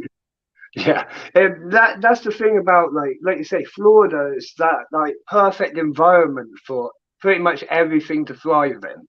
Yeah, I mean, you could find most of your. It's sad to say, but you can find most of your reptiles that are in the reptile industry here in Florida, just Yeah, running around the streets, running around the Everglades, climbing trees, everywhere. You'll find any kind of reptile pretty much living here yeah, because the temperature is just perfect. yeah, yeah. Which, like you say, is quite sad to say, really, because that means It that they've got is. out or they've been released, or yeah, whatever. I mean, there's populations of multiple different chameleon species in South Yeah, Florida that, I mean, you walk through a park and pull chameleons out of the tree all day. that's cool. I mean, Madagascar species of chameleon thriving in Florida. one of my dream pets is a chameleon. Believe it or not, I don't know why. I think they're so cool. They are definitely a cool species. They're just one that is what's called an ornamental pet. So it's Yeah, not one that you want to take out and handle it a lot because they're easily stressed. So, yeah, like I said, mine lives outside. If it gets cold, I bring him in because he's in a cage that I can just pick up and kind of bring it into my spare room and let his temperature get okay in here. yeah. During the summer and until we get to really like November here in Florida, he can live outside. Temperature doesn't, unless I see a temperature drop, like, hey, it's gonna be 20 tomorrow. All right, come on inside, buddy. Yeah, yeah, just Same with the oh, that- tortoise and the turtles. I'll move all those animals that live outside like that are easy enough to just pick up and bring inside. I'll bring them inside. Obviously, when I start building some monitor cages and some bigger stuff outside, I'll have to run like extension cords out there and a lot of heat panels, yeah, uh, that kind of thing. So still doable. different ways Still, to keep everything alive. yeah, it's all doable. The dream will become reality. I definitely. What species are you interested in? I don't, I don't know. I don't know enough about them honestly, because if I started doing the research, I'd be down the shop the next day. So I've been like, I'd really love one of them, but not for now. Not, I've got a If lot you got going any on. questions, text me.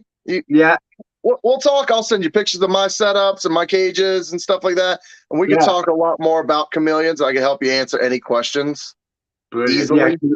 I don't know many people which would be able to help, so that's really helpful. I Thank have you. I have worked with veileds, pygmies, Jacksons, and panthers. Wow, so quite a range then. Mm-hmm. Yeah, I don't even know the difference, honestly.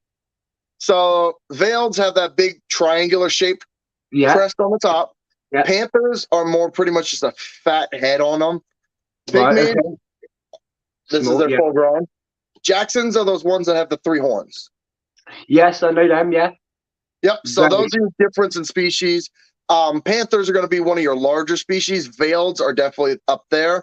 yeah, Uh, I think veileds are bigger than it goes veiled, panther, uh, Jackson, pygmy, and the ones I've worked with. Obviously, there's other species of yeah, chameleons that fit into the range anywhere else.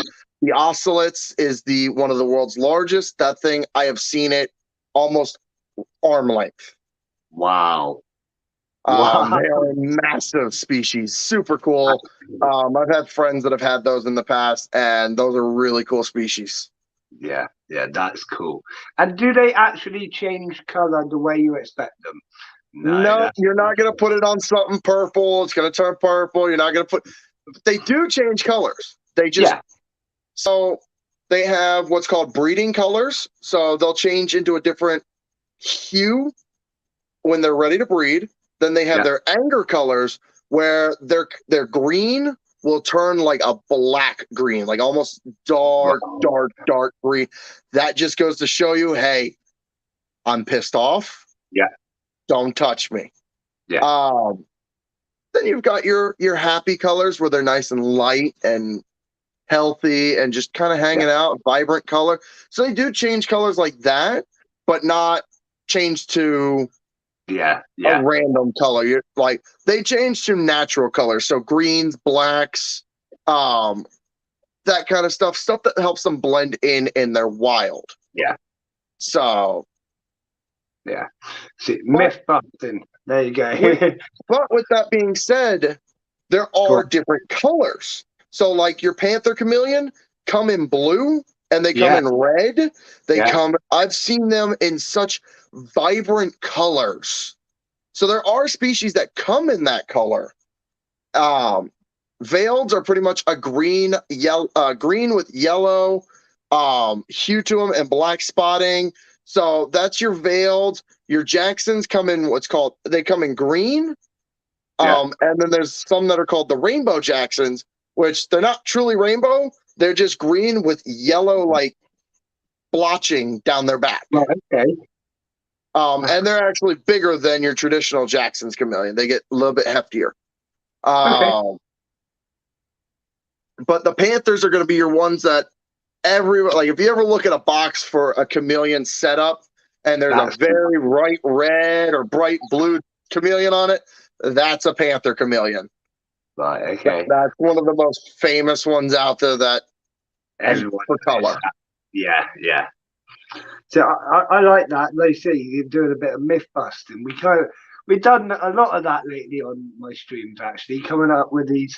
I can't remember what it was last time. Oh, it was the fish, where the goldfish have 2 second memories. They don't apparently. Found that out. They don't.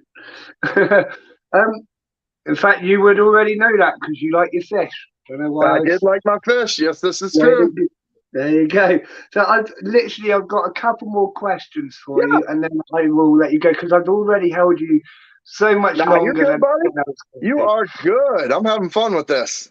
Good. I'm glad you're enjoying it. I'm really enjoying this interview as well. It's been really good and really insightful as well. So we've just coming out of the COVID kind of era over here. How did it affect the Show Me Show? So when COVID first hit, I remember because I was working for a different company at the time, Okay. and it was still doing reptile shows, but it was a different company. Yeah. March 15th of 2020 was when it really affected us. Right. It shut down all shows. It shut down all mass gatherings. We couldn't do anything. It was a 3 or 4 months, because it was March, April, May, June. Yeah, it was about 4 months that we were shut down.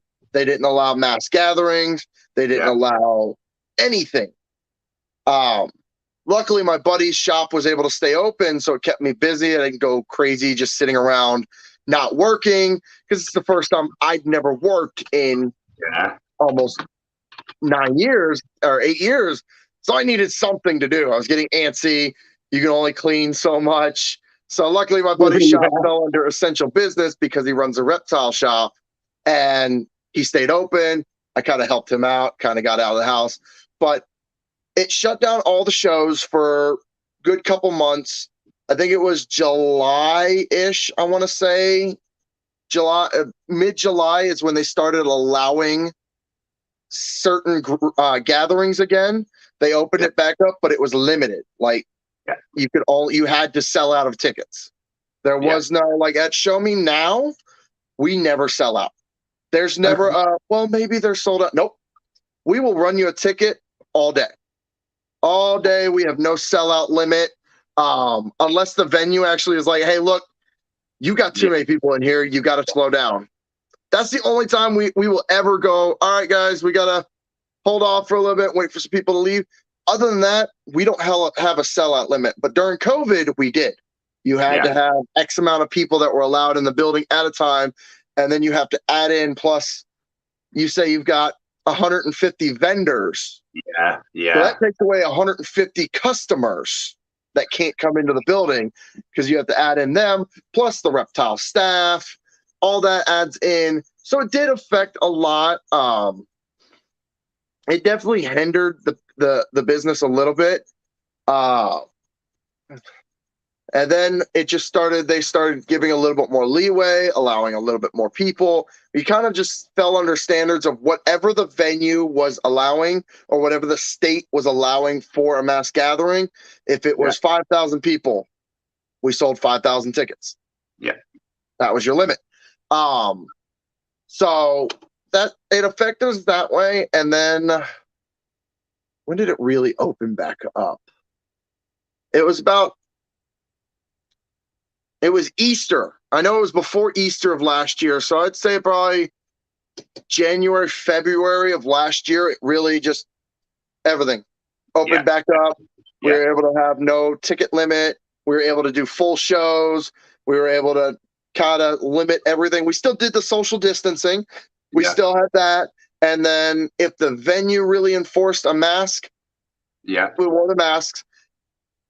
If the vendors were behind their booth, you didn't have to wear a mask. But if you were walking around, you had to put the mask on. Obviously, it's your booth, your stuff. We can't just be like, you have to. Unless the venue was sitting there on our backs enforcing everything. Like, hey, that vendor has to wear it, or this, that, Then obviously we had to give in to their rules. We didn't want to lose the venue. We wanted to appease them. And then it pretty much just got to the point that they lifted it on everything. Probably, I think we stopped having to really wear masks beginning of summer of last year at shows. They stopped, like, the social distancing, really. People still obviously will come to the shows wearing a mask if they want. They are not enforced anymore. We don't have to. I mean, Florida really didn't participate in anything. Florida, we made our own rules over here, so we kind of didn't have the following of that kind of stuff. But it still was given to us and forced on us. So if we had to, we had to. Or get kicked out of the show, and nobody wanted to get kicked out of the show. Of course. So, but I mean, it did affect it. It affected a lot, and we're still feeling it. We're still feeling the people that don't want to come because it's a mass gathering. They still don't want to risk it. They don't want to go around it. They don't want to risk somebody not somebody having it and they catch it. There's still a lot of that. Like, we're not getting the crowds that I have seen in the past. I have seen shows that have done 10, 15,000 people pre-COVID are down to like 8, 9,000 Wow. or 10,000. Like they've lost a lot of people because of COVID, and it's starting to pick back up. Like we are getting our numbers back up. Every Yeah. show we do, we always keep track of our numbers, and we see the numbers rising each show, getting Yeah. more and more and more and more, and we're kind of slowly getting back into Where you want to be. everything. Yeah. That's good. So, yeah, it shut everything down here as well, obviously. But it's been, I don't know how long now, but everything's gone back to normal. Like yourself, like nothing's enforced anymore. And Oh yeah, yeah, I'm actually planning a trip there next year, so yeah. I'm excited for that one. Whereabouts are you heading? We're going to a buddy. His in-laws live over in England. I can't remember whereabouts. I know it's just north of London. We'll be taking the train to go to London. But we'll be out there. Probably gonna spend a month out there. I'll let you know. Maybe we can meet up. I meet you at a pub and we'll get a drink. We'll get a pint. Yeah. Well, they're about $5 now a pint, but yeah, we'll definitely do it. We'll get one of those. Yeah.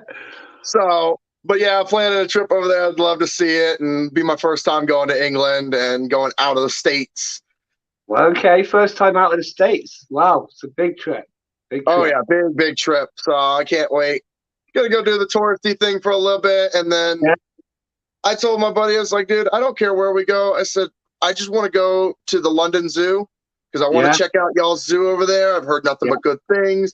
Obviously, me being an animal guy, I want to see that. I know the Show Me crew is actually trying to work on an Australia show right now. So we're trying to go international. They are trying to work on a show in Australia. Yeah. Oh. And I don't know where he just went. He might come back in a second. Aha. Sorry about that. Phone call came through and kind of kicked me off. That's all right. All right, so we're good. But yeah, we're trying to work on the international show, getting some people for that kind of stuff. I know the owners are planning a trip to Australia to go kind of scope some stuff out, see what the scene looks like over there. Yeah. Wow. But definitely want to see what the England scene looks like when it comes to animals and reptiles and exotics over there. Yeah. Yeah. Like I say, it's growing. Everything's growing massively, super fast at the minute as well. It's amazing to be part of it, really. You can feel the excitement, you know? Definitely, I bet. I'm excited. I can't wait. Yeah. Do you get ready? But I'm just trying to read my own writing. Are you good, buddy? Do you get many? Right, my R looks like a K. That's what it is. Do you get many rare species at your shows? There have been occasionally some rare, super rare stuff. We've gotten plenty of world's first at our shows. We've gotten like world first captive breds at our shows. We've gotten just some really unique stuff from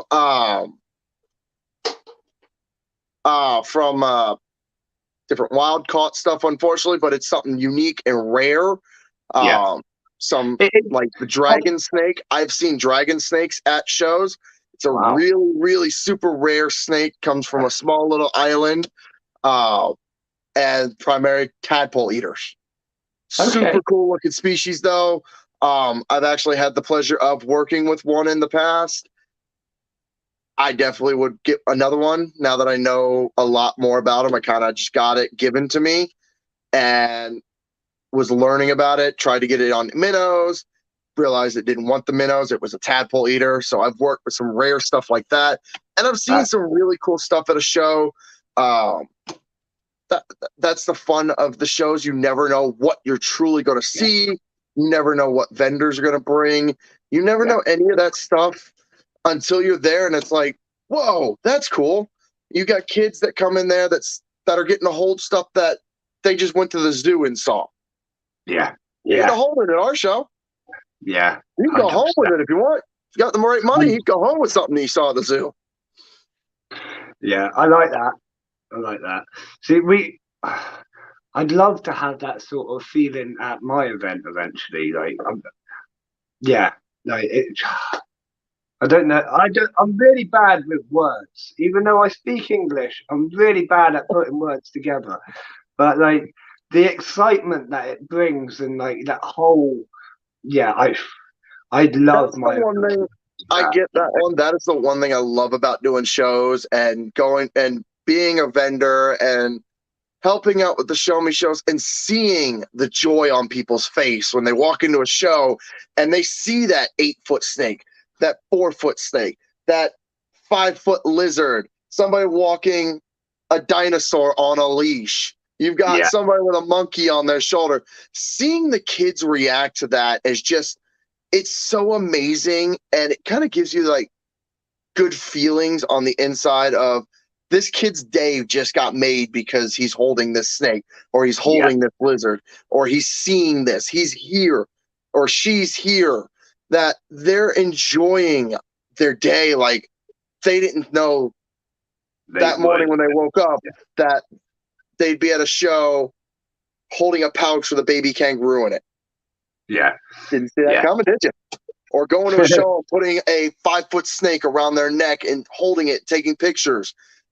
They don't see that that's how their day is going to go. So seeing the joy in them is amazing. yeah, 100%. Yeah, I mean, my middle daughter. So I've got three daughters. I'm super lucky, all girls.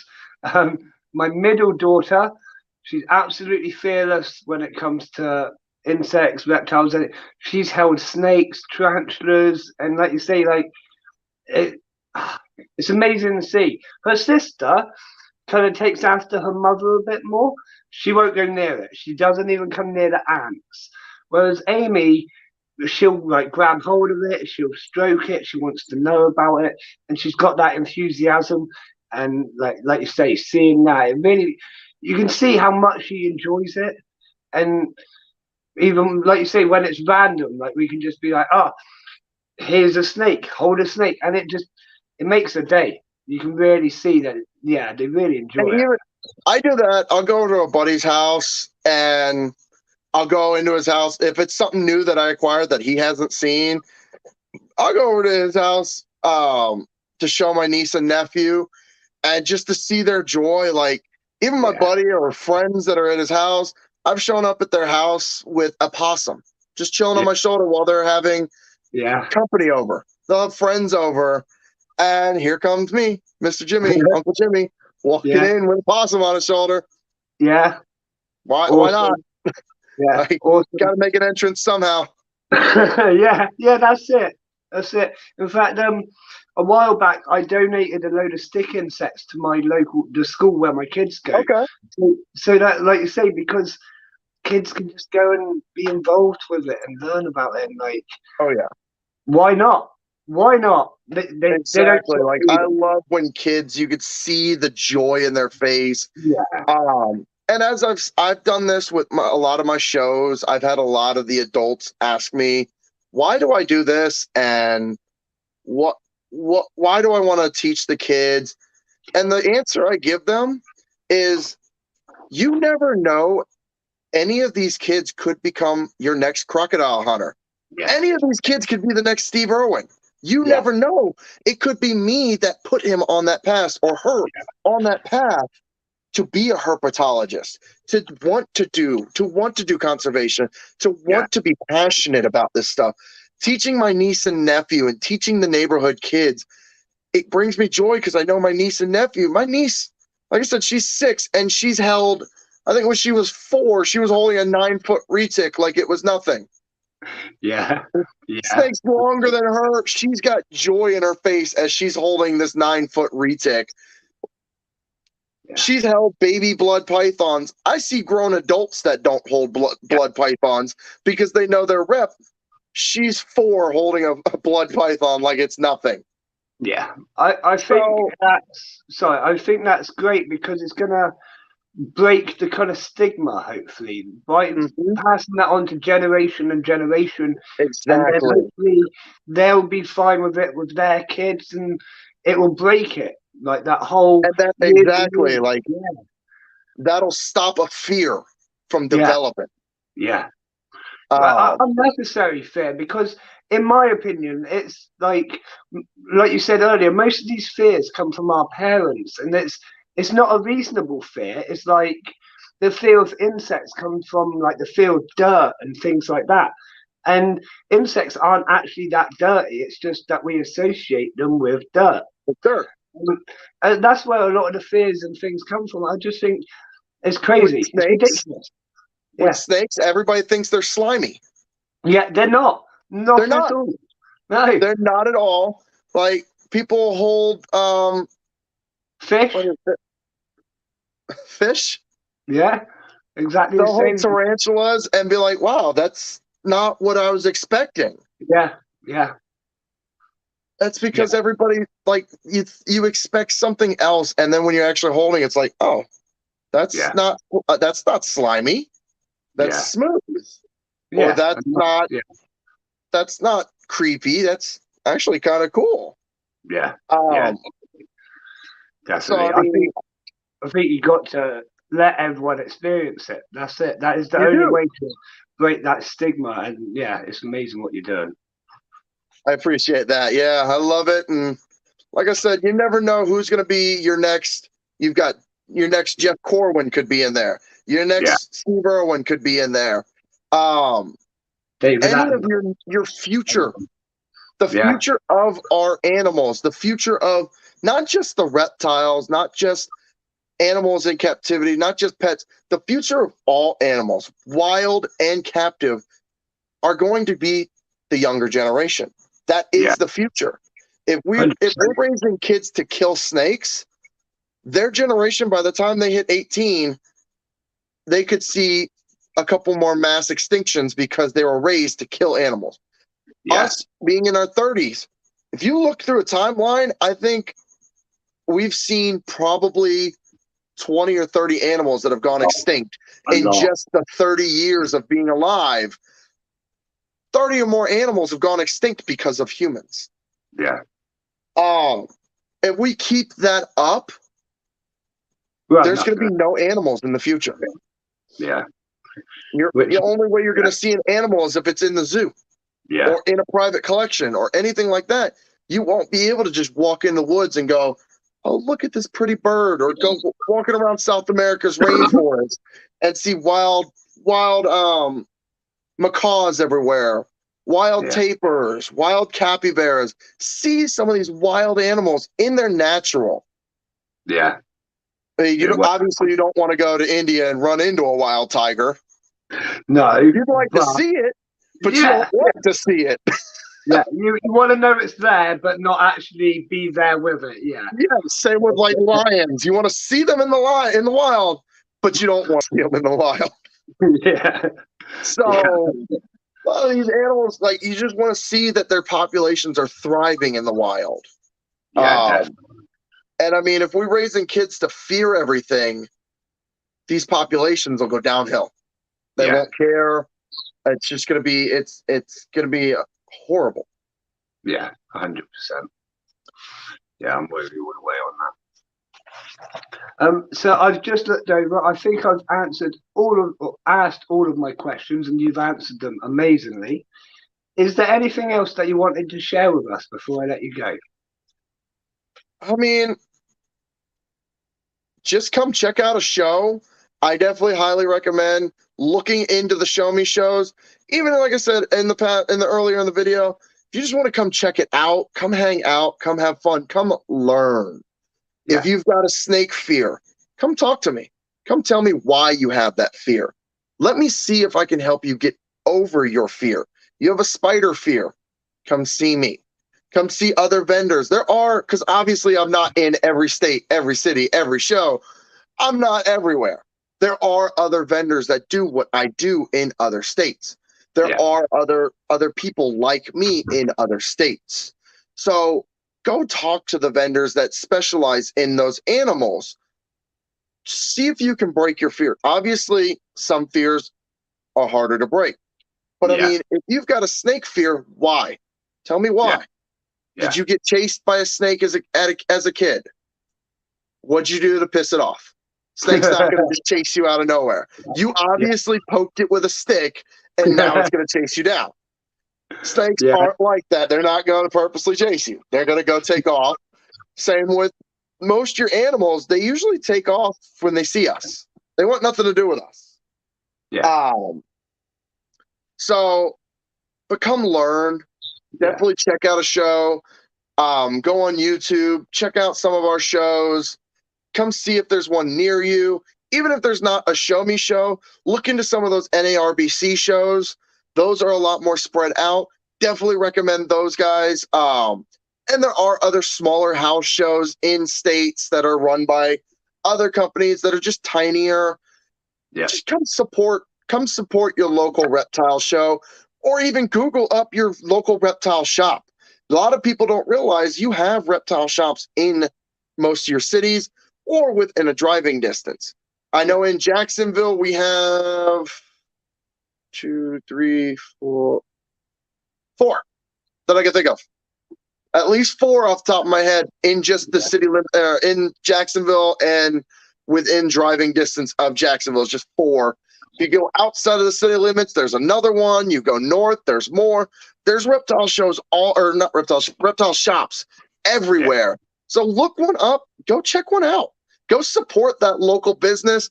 Go show them some love. A lot of these guys, this is their life. This is their passion. Just like for me, this is my life. This is my passion. I pretty much run on, you take pictures with that big boy that I had out, the big blood. I do $5 pictures with him. That's all I make money off. I don't sell animals. I don't do any of that. I do donations. I do educational shows. I do birthday parties, and I do pictures. Support us. That's all we're doing to help you. We're there to help your kid. We're there to put a smile on your kid's face. You're going home. That kid's going to have a story to tell. Yeah. And that's all we're there for. We're there to help. We're there to answer any questions. And we're there for fun. Like, this is what we do. Yeah. And then, as I said earlier, if you're in the United States, look into your local US ARC. Support them. Yeah. Because without our support and without people's support, we're going to lose animals. And it's not going to be, it's going to start with just your reptiles. They want to get rid of fish. They want to get rid of cats. They want to get rid of birds. They want to get rid of dogs. It'll eventually track down to no animals. So if we can start it, or if we can stop it with the reptiles, we can stop the rest of the flow. Yeah. So definitely support your local US ARC. Those are just going to be some of my words that I say to everybody watching. And anytime this video is shared, please just support your local US ARC. Yeah, 100%. We're with you all the way on that, definitely. We appreciate you. It's such a big thing, really. It really is. Like, although it's not affecting us yet, I'm sure we will feel the knock on, and I'm sure our politicians will take a leaf out of the American book like they always do. And exactly. It needs to be stopped now. Yep. I mean, you might be able to look up, because the US ARC is obviously United States animal rights keepers, or animal something keepers. I can't remember what the R was. Try looking up UK ARC. Maybe you have a United Kingdom animal or association for reptile keepers. That's it. United States Association for Reptile Keepers. Yes. Okay. So see if you got something over in the UK like that. I think we do, actually. I think we do. I'll have a look at some point. Yeah, definitely look it up. I mean, everybody should support them. Yeah. They're the ones actually fighting for our rights, while we can just sit down and enjoy these animals. They're the ones fighting for this stuff. And if we want to keep these animals, we got to give them our support. Yeah, all the way, definitely. Right. I'm going to say a massive, massive thank you for coming on the show. It's been an absolute honor and really, really enjoyable. Like, honestly, I so enjoyable. We've gone an hour over what I said that we would do. That says it all, you know, like, yeah, thank you so much for coming on. I appreciate it. I had fun. It definitely was a blast. I'd love to get back on the show again, maybe in the future. Maybe catch me at a reptile show. We can do an interview at a show. I can do a panorama and actually show you how our shows run. We can maybe coordinate something like that. I'll go live with you at a show. That'd be amazing if we could do that. Definitely. We'll communicate about that. We'll make it happen. Awesome. We would appreciate that one. Yeah, no problem. I'd appreciate it, to be honest, because you just got so much experience, or just wealth of experience, and like, a pleasure to talk to be honest. I appreciate that. Thank you. No, it's been good. But I'm going to let you go now. I'm going to carry on with our little chat show for half an hour or so until we hit about midnight, and I'll get myself off to bed. But thank you so much for coming on. Have a lovely rest of the day. You have a great rest of your night, and I'll be seeing you around. Yeah, we'll speak soon, buddy. Oh, yeah. Have a good one. And you. Thank you. And there we go. That was the Show Me Reptile show. Right, I'm going to change camera because we've got ants going nuts on this side, ants going nuts on that side, and you got my ugly face in front of you. What would be the point? So give me 2 seconds. I'm gonna, even though there's very few people watching right this second, I'm just doing this. Hold on. Oh, I'm dropping everything. We're going for the interesting tripody thing. Look at that. That's not a tripod, is it? But it works, right? Because I can stick it on here and it attaches like that, just like that, and then hang on. We twiddle it like that, and then if we put on the 30-second counter, I bet you I won't get it done in 30 seconds. What's the bet? 30 seconds, here we go.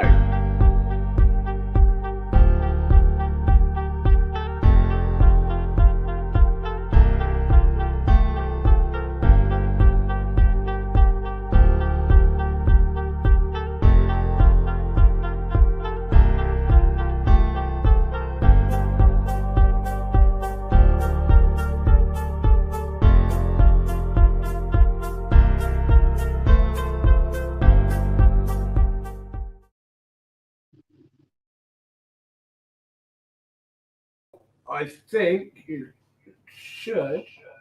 Oh, there's going to be an echo. Hang on. Oh, echo. And it's gone. Should. Oh, you don't want to be able to see that either. You want just the screen. I think you can see. If you can't see, let me know in the chat. But I think you should be able to see the massive feeding that is going on in my Polyrhacus tank currently. I am just going to grab my inhaler and have a quick inhale, because otherwise I'm going to cough my guts up. So 2 seconds.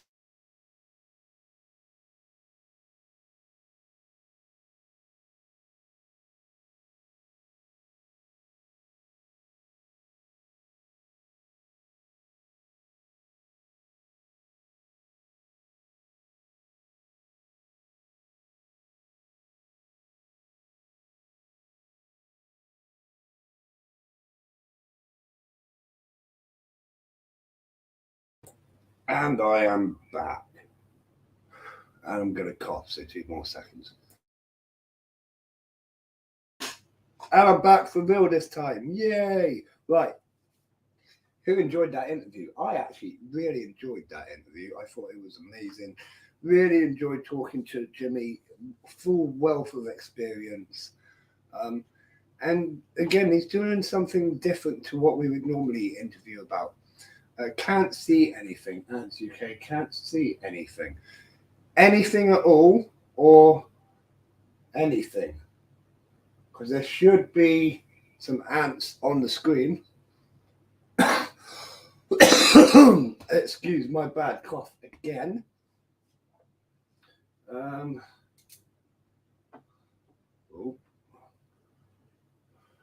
How bad is the camera? I mean, I can swap it back onto the other tank. I just thought I would push my luck on this one tonight. It's a bit hard with just a red light, I will admit. Sorry about the coughing.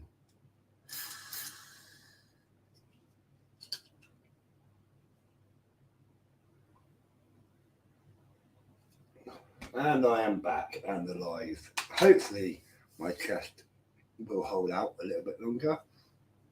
You see 4 white blobs and a red blur. Oh, that's rubbish. Hang on. Let me see if I can sort out the camera. I mean, the 4 white blobs are the water towers, but I thought it'd be clearer at the moment. Is it really blurry, or is it just the light that's blurry? I've got 2 different views going on at the moment. One of them's really blurry. One of them's not too bad. I don't know. Well, it doesn't matter too much. I'm not going to stay on for a massive amount of time longer.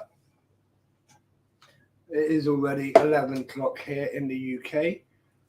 Like, real bad. See, I can't tell you why, because honestly, this is the better camera. It's probably because of the low light situation. I'll try one more thing.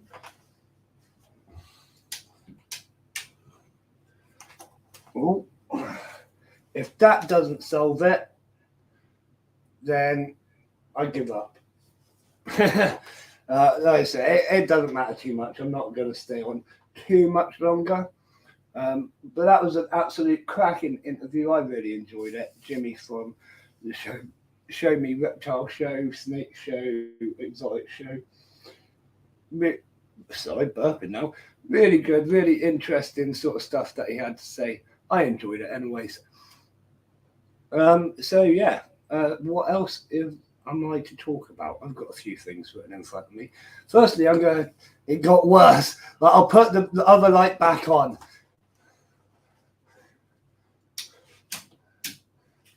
I'm sorry, Aunt Kate. I don't know why it's so bad tonight. It's probably because of the low light situation. It was fine earlier in the stream. It's been fine the whole way through. It's not the internet. It can't be the internet on this one. It's because that's going off the phone internet, and the phone internet's always fine. It's got to be. I don't know. It might be the internet if something is happening. I don't know. But that one should be fine. That's the better camera.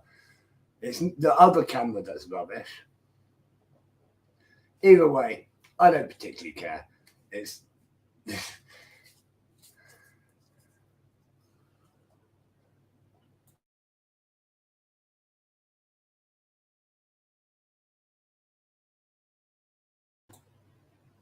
I was blurry during the interview. See, hang on. Does that mean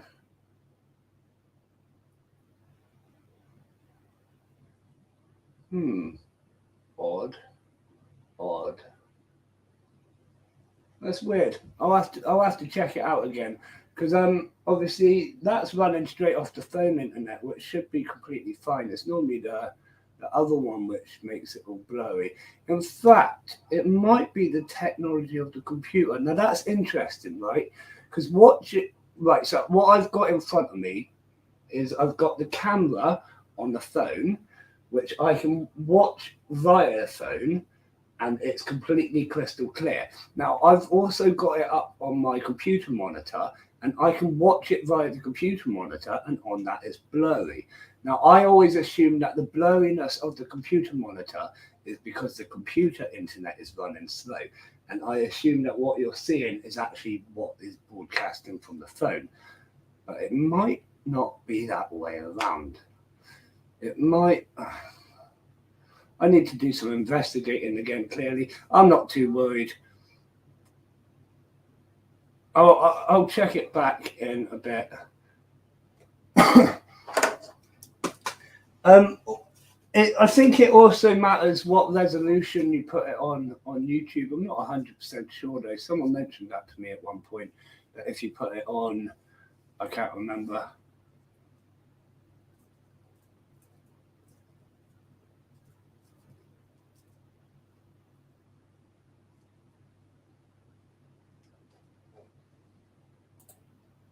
I don't know. It's irrelevant anyways. I'll be going in about 10 minutes or so.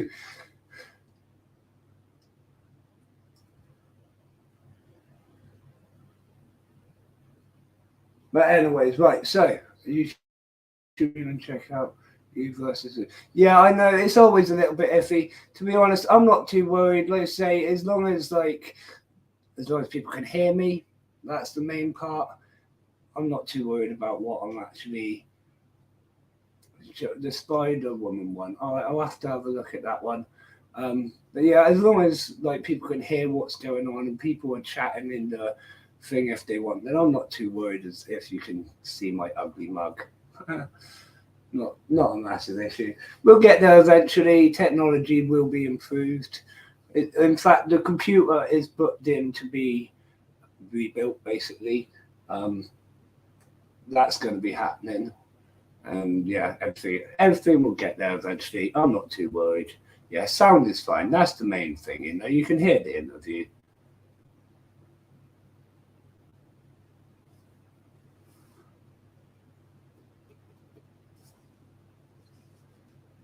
Yeah. Oh well. So it will get there eventually. I'm not too worried. I enjoy what I do, so screw it.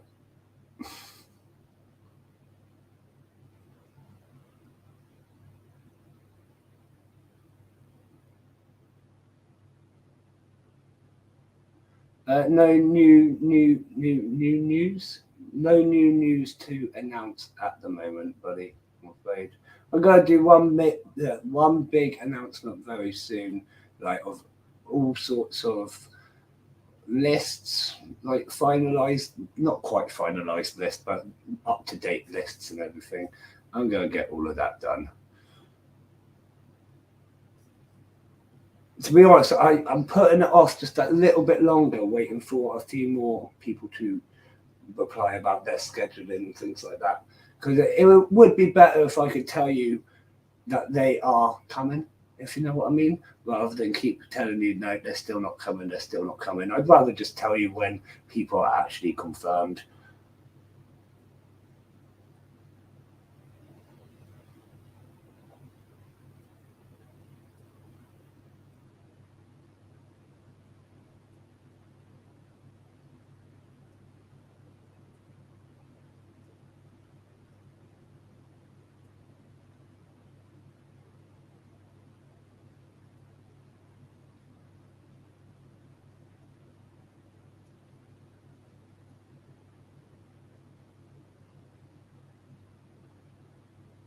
Yeah, and UK, there's no secrets, buddy. I've been completely honest about everything. Nothing secret.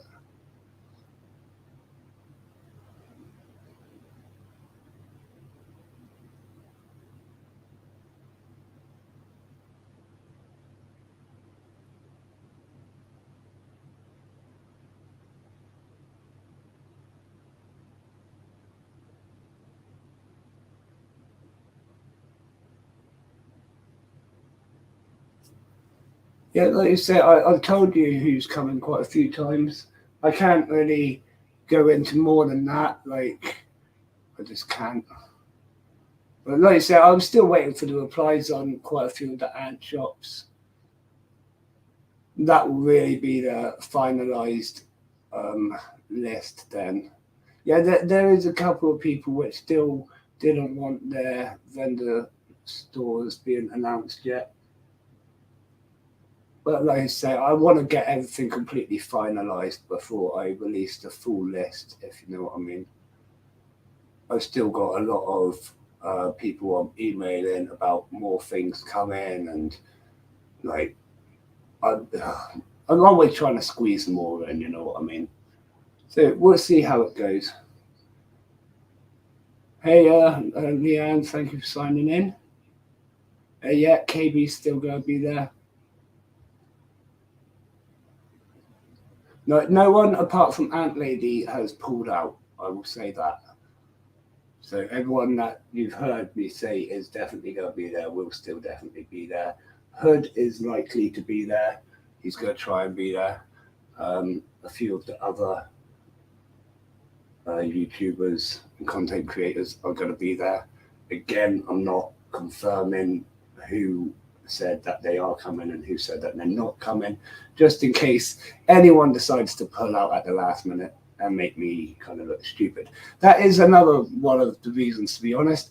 I've had people agree to come to the exhibition. Like, I've got like the screenshots and the writing and everything where they fully agreed to come to the exhibition. The minute I've announced it, they've decided to pull out and say they never agreed to come in the first place. So I'm holding back on a few things, like not necessarily, you know what I mean? I don't want to look stupid, and I'm not going to allow other people to make me look stupid either.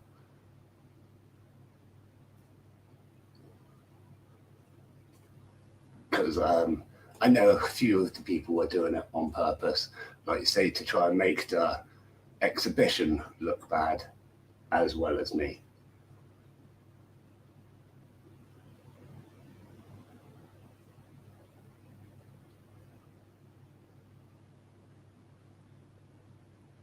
The problem is, the real problem is, there's a lot of nasty people. Not nasty people, but there's a lot of people which don't like working together, if you know what I mean.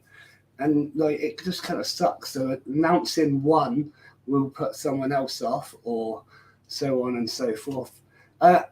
Ticket sales haven't been amazing, if I'm completely honest. Ant UK, I've sold somewhere between 50 and 100 tickets in total. I'm not completely sure. I haven't kept complete track of it. I probably should have. I need to upload it all onto the internet so that everyone gets their tickets sent through to them. But yeah, that's a lot. It's not a massive amount. I mean, we've got like 400 tickets, I think it is, so we can still sell a lot more. But obviously, like Jimmy said earlier, we're going to be selling them on the day as well. So if anyone just kind of passing by just wants to pop in and have a day of it, you know, there should be space. I don't necessarily want to sell out. Selling out would be amazing. Like, don't get me wrong, I'd love to sell out. Yeah, it's like that in the spider hobby too. Yeah, Leanne, it sucks. It's like it in every hobby, it says, or it seems. Like, people just don't want to work together. They're out to like steal each other's businesses, steal each other's sales, make each other look bad in any way they possibly can. Like, it's just ridiculous. It's ridiculous. But on that note, the fake website that got set up, like copying mine, that's disappeared now. So that's a bonus, isn't it?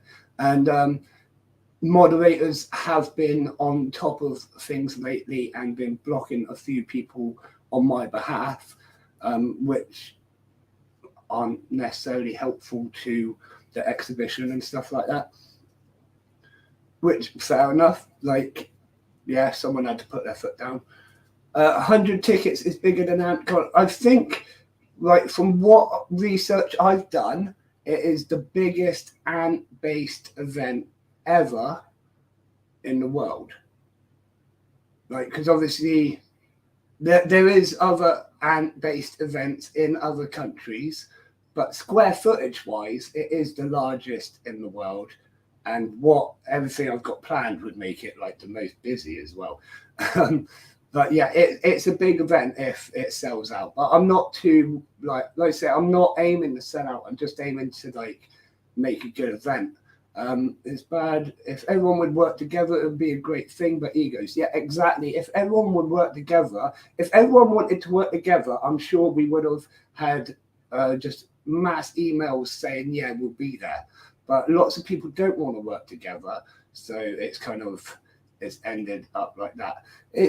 Yeah, I will admit there is a lot of inverts and stuff like that at this show. And that's just kind of help it get off the ground this year. I mean, I've done this and funded it apart from the sponsorship that we received, I've done this and funded it entirely out of my own pocket. So having to pull in some invert vendors and stuff like that just to sort of bulk it out a bit, draw in a crowd, and hopefully, get it off the ground this year, which it seems to be doing, because a lot of the profits that some of the vendors are going to make, and the ice cream vendor and so on, the profits they're going to be donating a certain percentage towards the next exhibition, which will be next year. So that's super cool. You know what I mean? That's like, it's getting off the ground from this one. But to be honest, this one, I've done whatever it's taken just to get it together and make an amazing event. So yes, there are invert keepers and there's going to be masses and so on and so forth. But I think it's going to be an amazing event all round, and like, just enjoy it. You know what I mean? Like, yes, it's not all ants. I would love it to be all ants, and in the future, I really aim for it to be all ants. But at this time, I think it's going to be a great show. And if you come with the expectations that it's going to be like, just come with an open mind and enjoy it, if you know what I mean. Don't come with the expectations that it's going to be shit because there's no ants there, or little ants there, or not many ants there. You know what I mean. You know what I mean. Yeah, I know, Ants UK, forgot to talk there. It is a massive shame, right? But we are not at the end of it yet, right? At the end of this month, I will be finding out from 3 more of the big stores if they are coming. Then I do have a whole load of emails that I'm going to be sending out to smaller stores and things like that to see if they want the spaces as well, because I have still got, I've got 4 spaces left, but if I want to rejigger it, I can have up to another 14. So really, I'm open to more coming. I've got more emails to send. I've left it late, hoping for these larger ones, seeing what they're doing, so on and so forth. But I think we'll be able to get a few more ant stores on board in these later months or weeks. Which stores have I asked? Honestly, I won't be able to tell you without going through my email outbox, because I've emailed a lot. I've emailed a lot of people, a lot of stores, lots of letters went out. You might be surprised by some of the people who will be walking around just as like visitors, guests, not guests, but you know what I mean. Who's the maybe options? Again, without my list in front of me, I wouldn't be able to tell you, but like, they're not necessarily independent sellers, and they're stores that I would use, but they're not necessarily the big stores. Excuse me. Yeah, it was a massive shame that Ant Lady cancelled. She has been amazing and wanted to support the show onwards, but she won't be attending at this point. I am still pleading with her to change her mind. So you never know. In the last few weeks, she might change her mind and decide to show up. It's always, her spot is always going to be open to her. Simple as that. As with all the big vendors. But at the moment, it is a massive, massive shame, because, like you say, she's got some amazing ant colonies. And she's a great person. Would have been great to have her at the show. We've got some really cool exhibits coming from different sources, different colonies of ants, obviously. That's going to be great fun. Loads of different food vendors. Well, I say loads. There's going to be 2 different food vendors and an ice cream vendor, but there might be a few more bits and bobs. And it has been suggested to me, and I haven't put any work into it yet, but it has been suggested that I should get someone who paints faces like ants. So I don't know if that's even a thing, if they do face painting ants, but maybe we'll look into that. Ants R Us will sell ads, yeah. hang on, what nest brands will be there? Again, I can't remember off the top of my head. I'm going to have some nests. I've got a whole range of stuff that I'm bringing.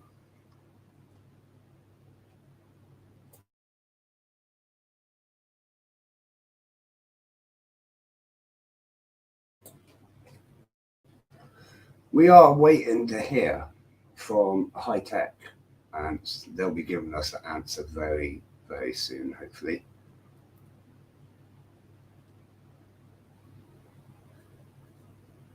And representation from Ant Hut will be there, and there will be obviously the raffle sent by Best Ant UK. That's going to be there. My range is mainly the Portamore stuff, but I might have something else up my non-existent sleeves. High Tech would be really cool. They want to come. They are super excited for the event. They're waiting for their scheduling that comes out very soon, and they're going to let me know straight away. But they really want to come to the event. High Tech would be absolutely amazing to be there.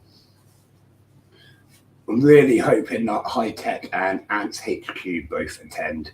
That would be that'd be top notch, you know.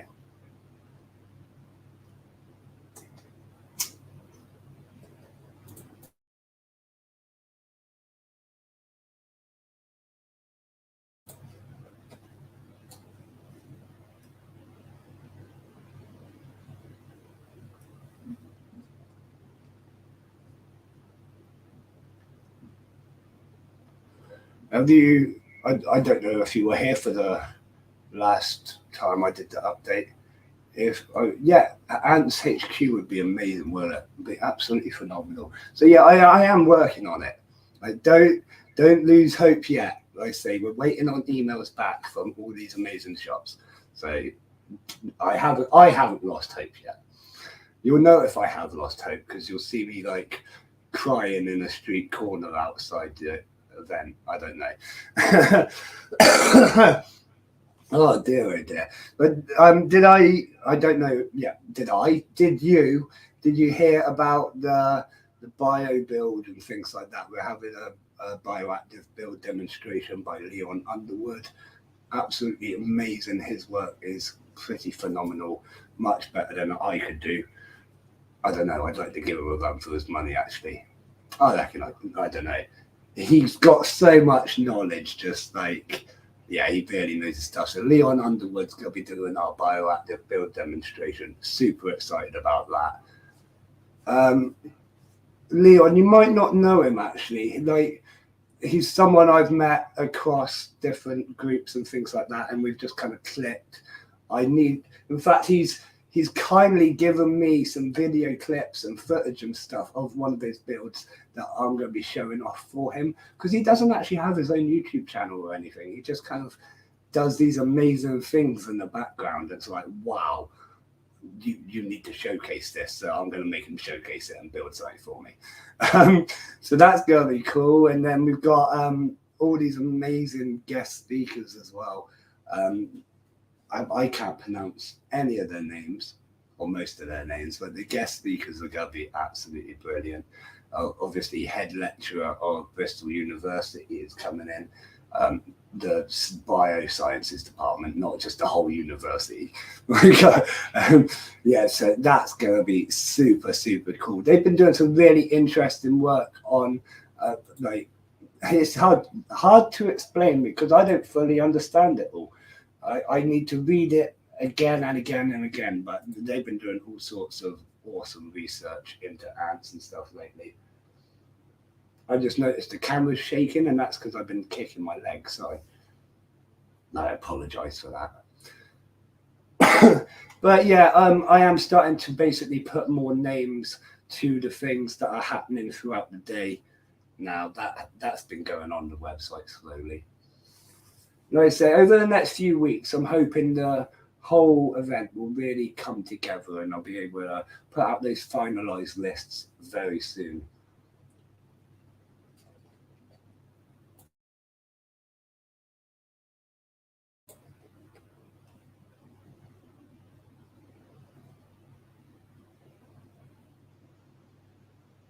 But I am going to end the stream now because it is 11:30 and I can hardly breathe.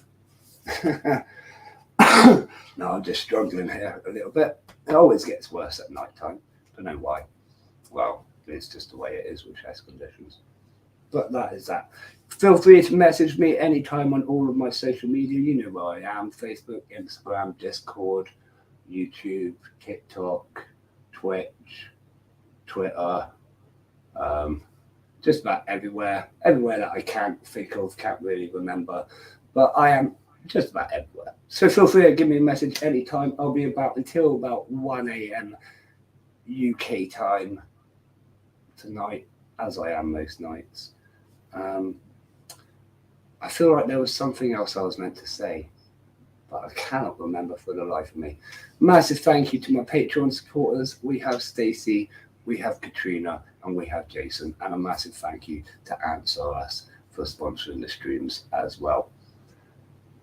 Thank you all for signing in. You've been absolutely amazing as always. And a massive thank you to Jimmy from the Show Me Reptile Snake Exotic show over there in the States. They've been an amazing interview. There's such a wealth of knowledge, and it's been really great to share that with them. So thank you to them. And I'm going to love you and leave you. Have an amazing night, and I'll see you again soon. So as always for me, I'll see you again soon, fans. Good night.